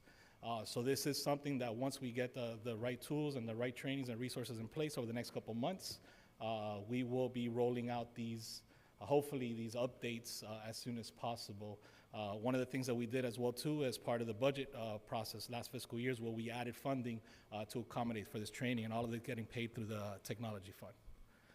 So aside from that, if you guys have any questions for me, you have the report in front of you. I just want to extend my thank you for all that you've done in the building department. You always seem to tackle the hot potato of the moment, and we really appreciate. You have built a great team, and you're running smoothly, and it was a tall order, but you always delivered. Thank you so much. Thank you. Yeah, I just wanted to just point out, and I think sometimes small tweaks make a huge difference, right? What you did and your team with communication has been unbelievable, right? When somebody comes into to get a fence permit, you not only call them and your staff calls them, but you call whoever the contractor is. And I think that, to me, that was the biggest thing that came out of that committee, and you embracing it has made such a huge difference. I think today, there was one resident that had a question on and you personally called them, you got everybody on the same page, and that's done, and it's quantifiable for me. Like, I don't get too many phone calls anymore, or I used to get a gazillion phone calls. Like, people don't call me anymore about it, which I love, you know? So I think that the communication point alone has been transformative. So thank you for doing that, because I know it's not easy. Calling everybody is not something you have to do. And I do want to make, that is not the job of a building department, you go in, you submit your plans, you get told technically, but just getting everybody on the same page has made the biggest difference that I've seen in my almost 11 years on this dais, right? Just that alone has been transformative. So, thank you and your staff, and I think any technology that you want to leverage to improve upon that, I'm in full support, because I know you've worked very hard on those reforms, right? So, but thank you, because I could tell you from mine, the change has been quantifiable. Thank you. Look, I'm gonna. Councilman Collazo. Yeah, you know, and I do want to echo some of the sentiments that the mayor's making. But I'm not just gonna. I'm gonna say systemically, culturally, I have seen that transformation in this entire city, in this entire town. There's not one issue. I'm gonna give you an example. Just this week, a resident called with a Department of Health issue, not in our wheelhouse, but the customer service level, the culture that's been, I would say, just transformed throughout the entire building. And I look to you who've embraced it, but I really look at our manager as well, who's really made that from where you guys park, right? From day one, setting that expectation where the customer is number one. And I really put that squarely on your shoulders, Mr. Peterman, because you have made that, and you can see that trickle down, really through the mayor's comments, through the building department, but I would say parks all the way on down. And I think that's exactly what we want in our city. So I commend you and your staff for doing, for living and walking the walk and talking the talk. So thank you. Yep. Manager did a great job in selecting me. Building everything. But you laugh, but really, that's all I've done is put the right people in the right place. These No. people are the ones who are out there where the rubber meets the road. They get all the reps. All I do is get the praise, right? And the blame sometimes, but that's okay. That's what I'm here for, right? So we just put the right people in the right place, give them the resources they need to do their job, and then leave them alone. Well, we appreciate you, and the calls have dropped significantly, and when we do get them, they're usually directed to you and their salt, so we appreciate that. One recommendation to Mr. Angel, and I no, you can stay seated, please. One of the things that we use on the baseball field, I give the kids the option to replace the body part that's injured, so I have spare body parts in the back of my truck. You could swap out your good leg for his bad leg, and you got at least one functioning person there with the Thank you so much. Thank you. Moving on to attorney's report. Yeah, Lorenzo and I are going to give I don't have a lot, but Lorenzo has a couple items he wants to discuss with you. As far as the cases and everything else, nothing's really changed.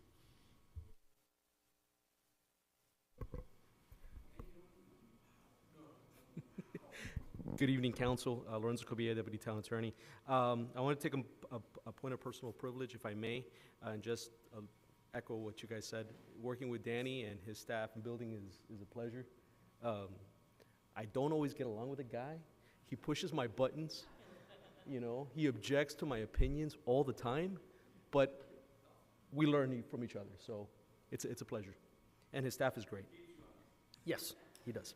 So some of these items actually are items that I've been working with the mayor. I've discussed them with Danny and with Susanna, and we're working on them. We're the swale ordinance and the abandoned vehicle ordinance, and just want to give you an update, something really positive.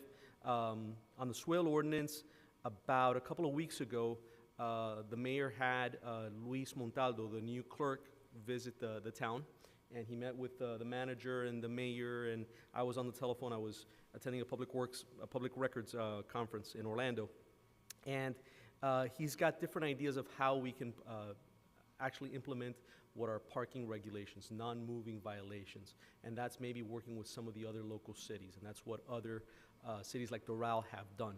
So through the mayor's office, we've been able to make that connection, and we're going to be working on implementing that. With regards to the abandoned vehicle ordinance, we're going to be bringing you back, and I've spoken about this with the sponsor, with Councilman Dieguez. We're going to be bringing you back an ordinance this coming month in April. The major and I have spoken about using and utilizing Miami-Dade County existing ordinances that's going to allow us to be able to really enforce some of these vehicles that are eyesores in our right-of-way and be able to deal with that. So I just wanted to give you both that good news. To just give you an update also on council committee appointments, I know there's been some confusion. At any point in time that you all desire to appoint a committee person or remove a committee person, you're free to do so. That's your prerogative. You just let the clerk know, have them submit their applications, and once you've submitted their applications and you've appointed them and they've gone through all the the prerequisites, they can start attending the meeting. Your only requirement is to make sure that that person is announced at the next council meeting. So just make sure that's on a report. You don't need to second it, no motion. It's really It's your prerogative, but to make sure that everything is transparent, just make sure that it's announced. And then the other thing, and the last one, and this one's a sensitive issue, but I want to make sure that you all understand the process of what we're starting. We had the issue of Real quick, on Sorry, the committee rules, Mayor. that was part of the whole reforms that we have voted on before? This is correct. Got it. This is So correct, we're Mayor. not, and it says that it has to come to a council meeting where we announce it. Correct. I just wanted to bring clarification to that item, Got because I it. heard that there was some confusion. Okay. Lorenzo, and thank you so much, because I know I've been bugging with this. So just to clarify again, just to make sure that Victoria and I are doing everything according to the updated rules. So any council member can tomorrow, day after the council meeting, they can send us an email or they can call us and say, I would like to appoint John Snow for Cultural Affairs Committee. And as long as John Snow, our dear John Snow, goes to the meeting, meets the requirements as you just, and speaks to the chair, in a few days, I can just say you're appointed, and I'll come to my office and we'll swear you in. That is And he correct. can start attending. But then Jon in- Snow knows nothing, so why would we appoint He him? does know. This Jon Snow knows everything. He will not get killed. Correct. Okay, so I just wanted to clarify, because this is different, and thank you for taking the time No problem. of really explaining it, because it's a little bit different, and I don't want any confusion with any of Yeah, in fact, we did it today, right? So it the today. person that I appointed to the sheriff's committee, I appointed 3 weeks ago. Correct. Today we just announced it, but that person's already been sworn in, and that entire process has already gone on. Got it. I have Thank you. a question Sure. for, and you may be leading into this, but one of the issues that I brought forward during our conversation and our briefing was, as we move forward with foreclosure proceedings, guardrails with regards and policies with regards to how we handle those and how we release any assets that we may gain from those proceedings, and making sure that we don't have a situation similar to other municipalities in South Florida may have currently experienced. So I wanted to know if that's something that you can bring back to us, if that's something that I need to put as a new business item, or something that we can ask your office to bring us back some additional information. Sure. So let's talk a little bit about that. That's the last item.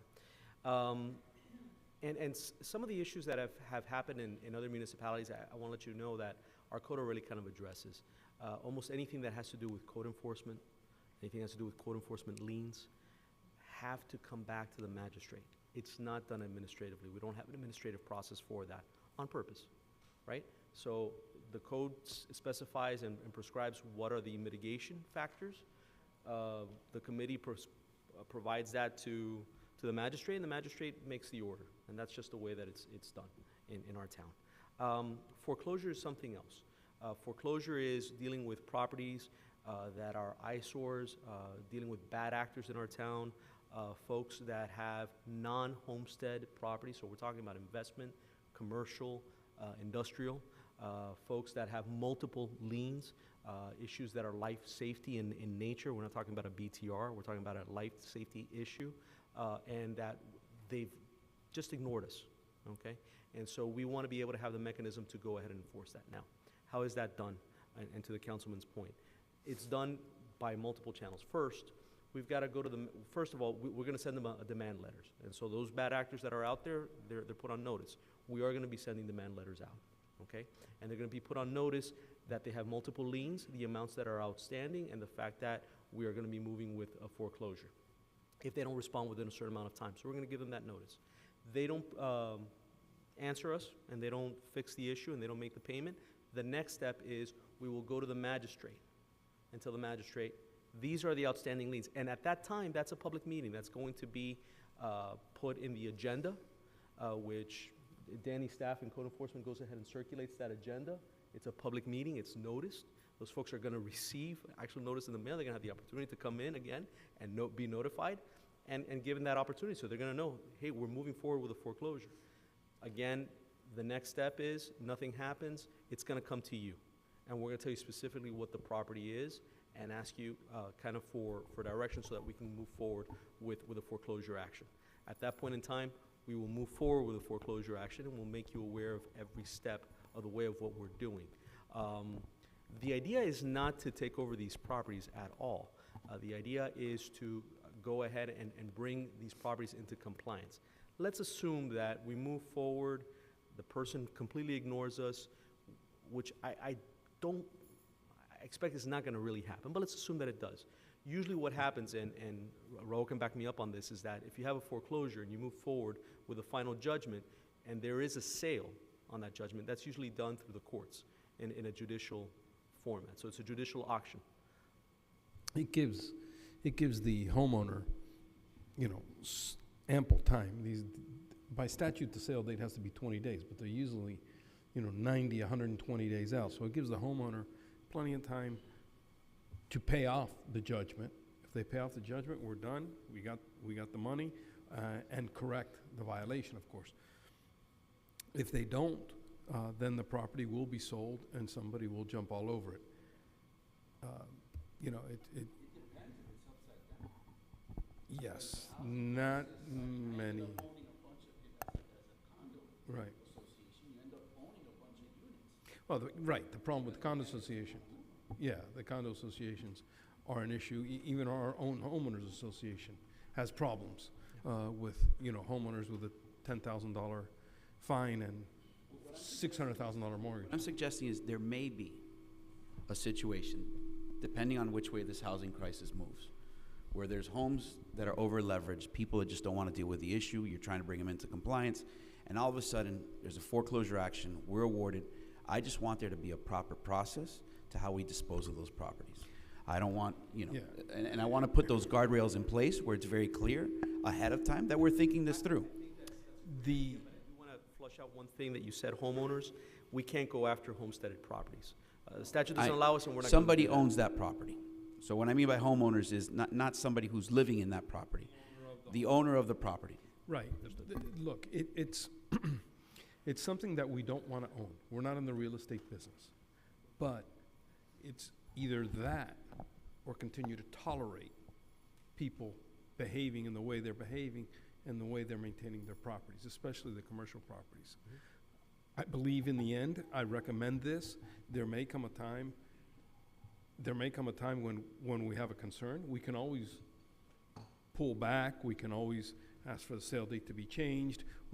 We are in control at that time, because just because there's a sale date doesn't mean that we can't cancel it. There is a final judgment in place. It is our final judgment. So we are in control of the process to that extent. But I think if you want to have the kind of town that we want, you've got to have some teeth in your regulations and in your code, et cetera, et cetera. To move forward with this, you need direction from us tonight.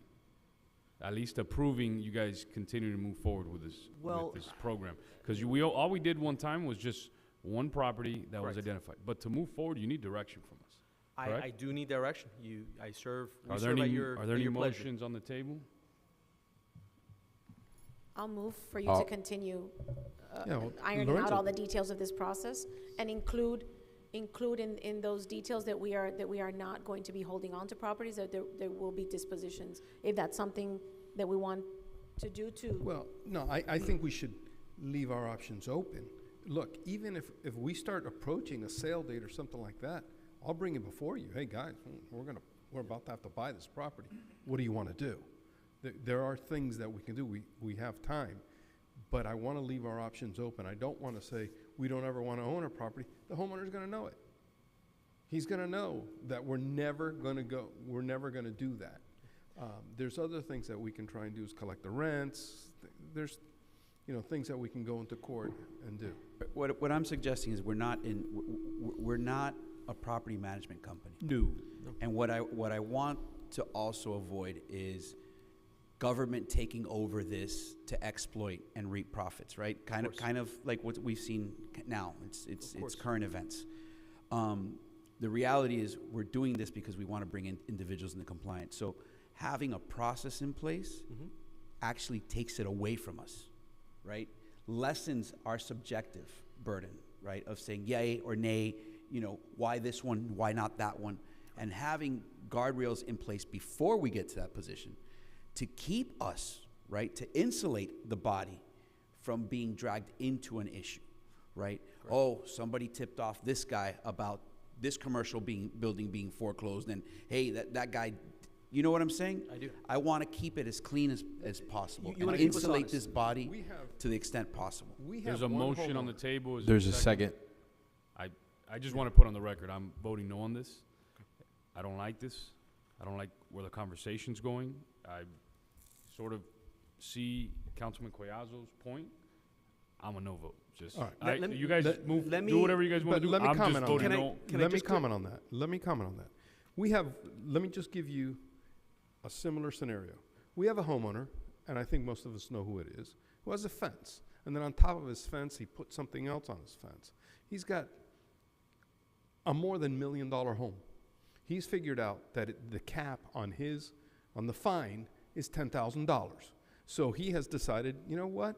I like the fence. I like the way it looks. It cost me an extra 10 grand.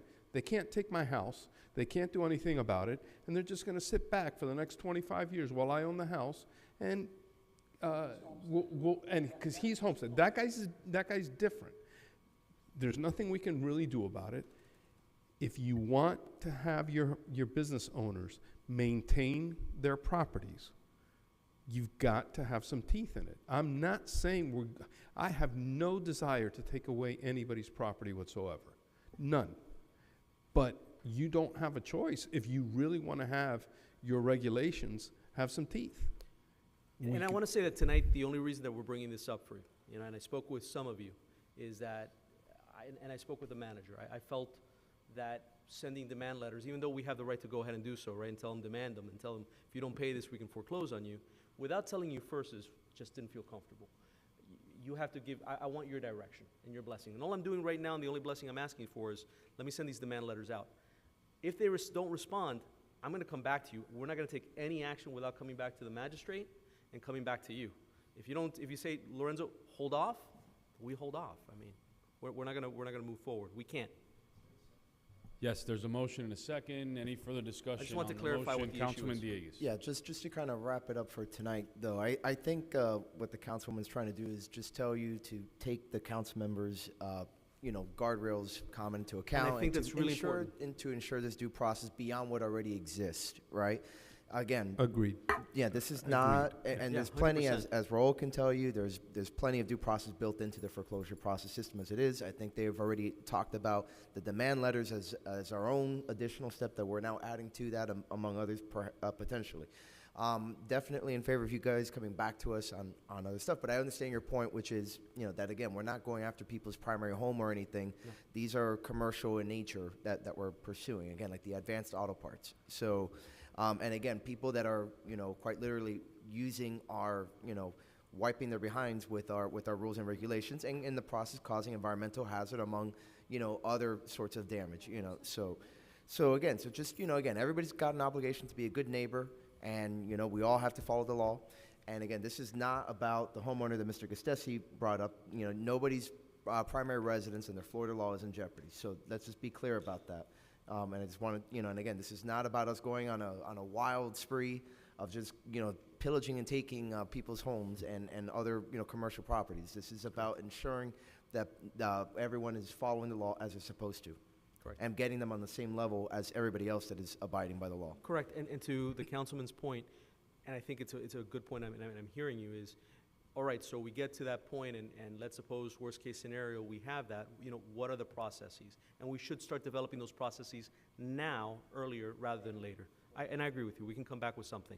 With regards to the homeowners that have homestead property, something that is not in this report, but I just want to mention, because it is something that both Director Angel and I have discussed, is revising that mitigation, because what's going on is that mitigation is being used against us. Like Mr. Gastesi said, that homeowner knows, look, I can sit on it, and the day that I go ahead and sell the property, they're going to give me 90% off, and I'm going to have to pay is X amount. And I think that is being abused against us. Our generosity is, because many cities don't do that. That's the truth of the matter. They really don't do that.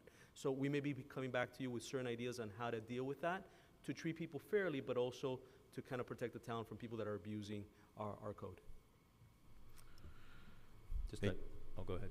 Yep. It's germane to the issue because it deals with enforcement of non-homesteaded properties, and I know we discussed it in the briefing, but I'll remind you on the record for the next council meeting, if you can also give us a report on the Airbnb Yes. ordinance and the registration process and how that's Absolutely. coming along. Councilman, as I mentioned to you during our briefings, that is something that's pretty much in the works, pretty much been flushed out. Again, we've been working.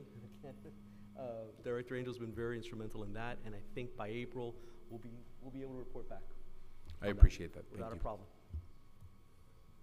Lorenzo, how many letters are you seeking to send out right now? It's about a dozen. No, I think that number, the final number, 149, right? 146 or so. Yeah. Okay, so more than a dozen. So there's 146 businesses that are not. No, they're commercial or industrial or residential non-homesteaded. Those are the three. Residential. The three most egregious categories of properties are those three that have unpaid, unmitigated code enforcement liens. They've already gone through the process that we already have. It's not something we're creating from before. Sure. They already have liens, some existing for years, and organizationally, we have decided not to go past that. Once we file the lien, we haven't done up to now, we haven't done anything else. But we have under the Florida statutes the complete right to initiate foreclosure proceedings on code enforcement liens after a 90-day period. As if they're not mitigated. So the only thing that I think that the step that we're planning to take is the step of sending the demand letter, reinforcing that you have these code violations, this is what you owe, and we will continue to take steps up to and including foreclosure. It's not saying we're taking your home tomorrow. It's up to and including foreclosure. Sure.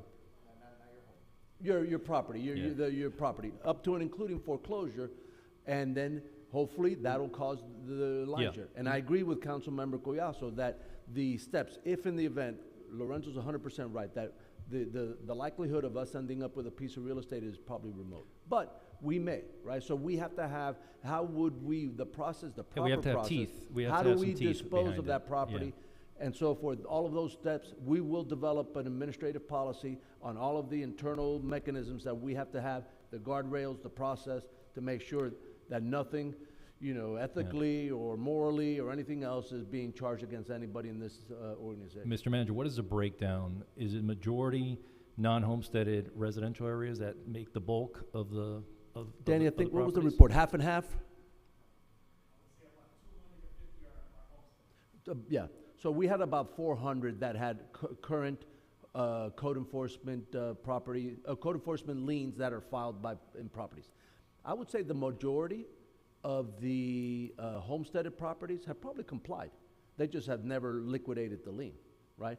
The majority of the non-homesteaded residential, commercial and industrial, they have just ignored our. Ignored it, and okay. they have not even taken that, because their thing can't even be just to come in and pay the lien off. They have to first come into compliance. So that's really the teeth that we hope to use, is first those properties have to come into compliance and fix whatever is out of violating the code. So, then they can liquidate the financial part of it. So the process that you're putting in place and we're asking for is to avoid the extremes, totally ignoring or having to get into the real estate business where we're not about to do. So this is putting teeth in a process that will mitigate that. Catch it in the middle. Is that where you're Trying to get them to come into town absolutely. and bring the property into compliance. Yeah. Encourage them to bring it to compliance. Work with them. Listen, I've been working with Danny's team in code compliance since at least 2016, doing code enforcement cases.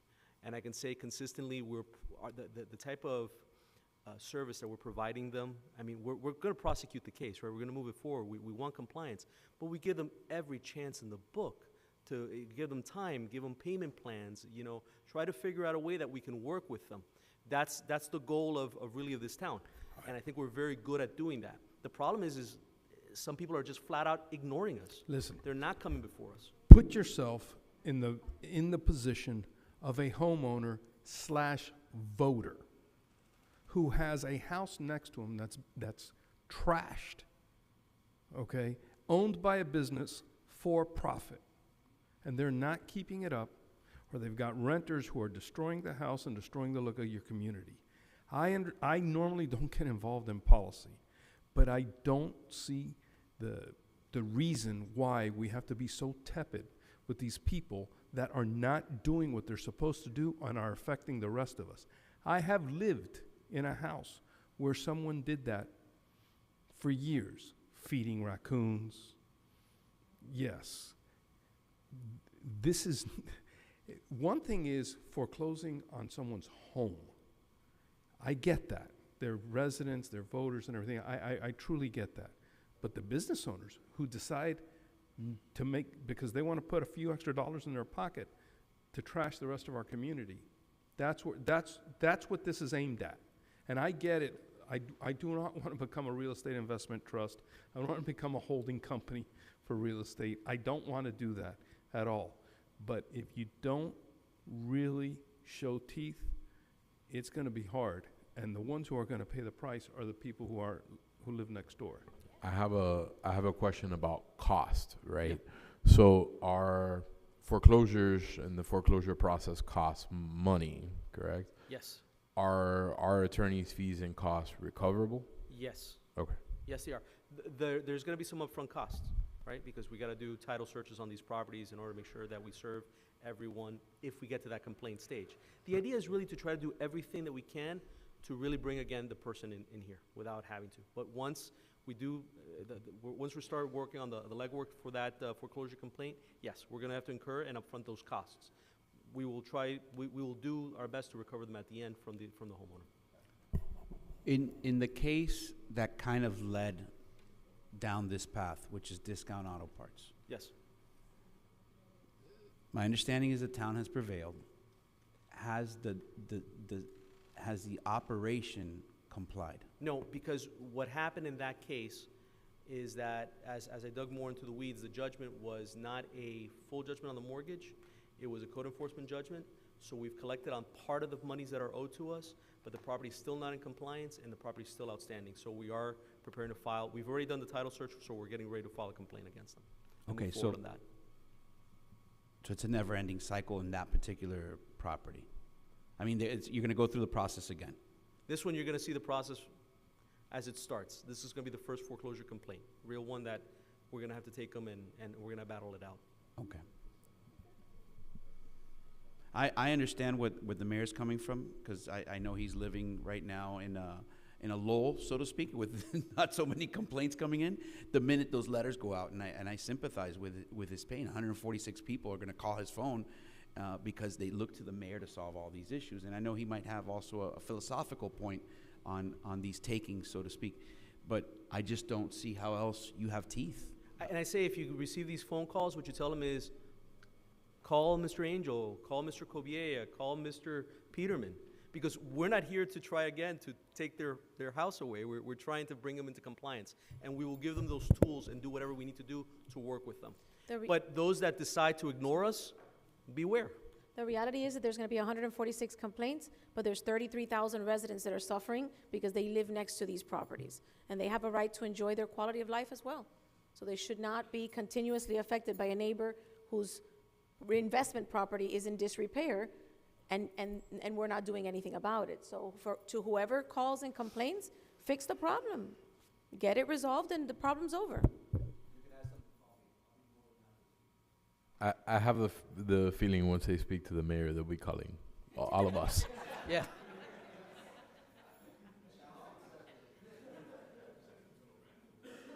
That's fine. And that's fine. That's why I'm Madam Clerk, just call the roll on this, just so we can. Councilmember Ruano. Yes.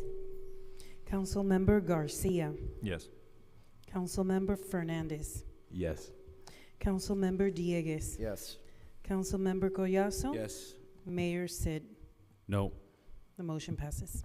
Thank you, Madam Clerk. Anything else from the? No, just we'll be coming back with a couple more reports. One that I owe the councilwoman on golf, one that I owe the councilman on short-term rentals, and one that I'll be providing you with regards to some things that I learned in Orlando with regards to public records and some ideas of things that maybe we should implement. And I want to discuss them first with the clerk before bringing them back to you.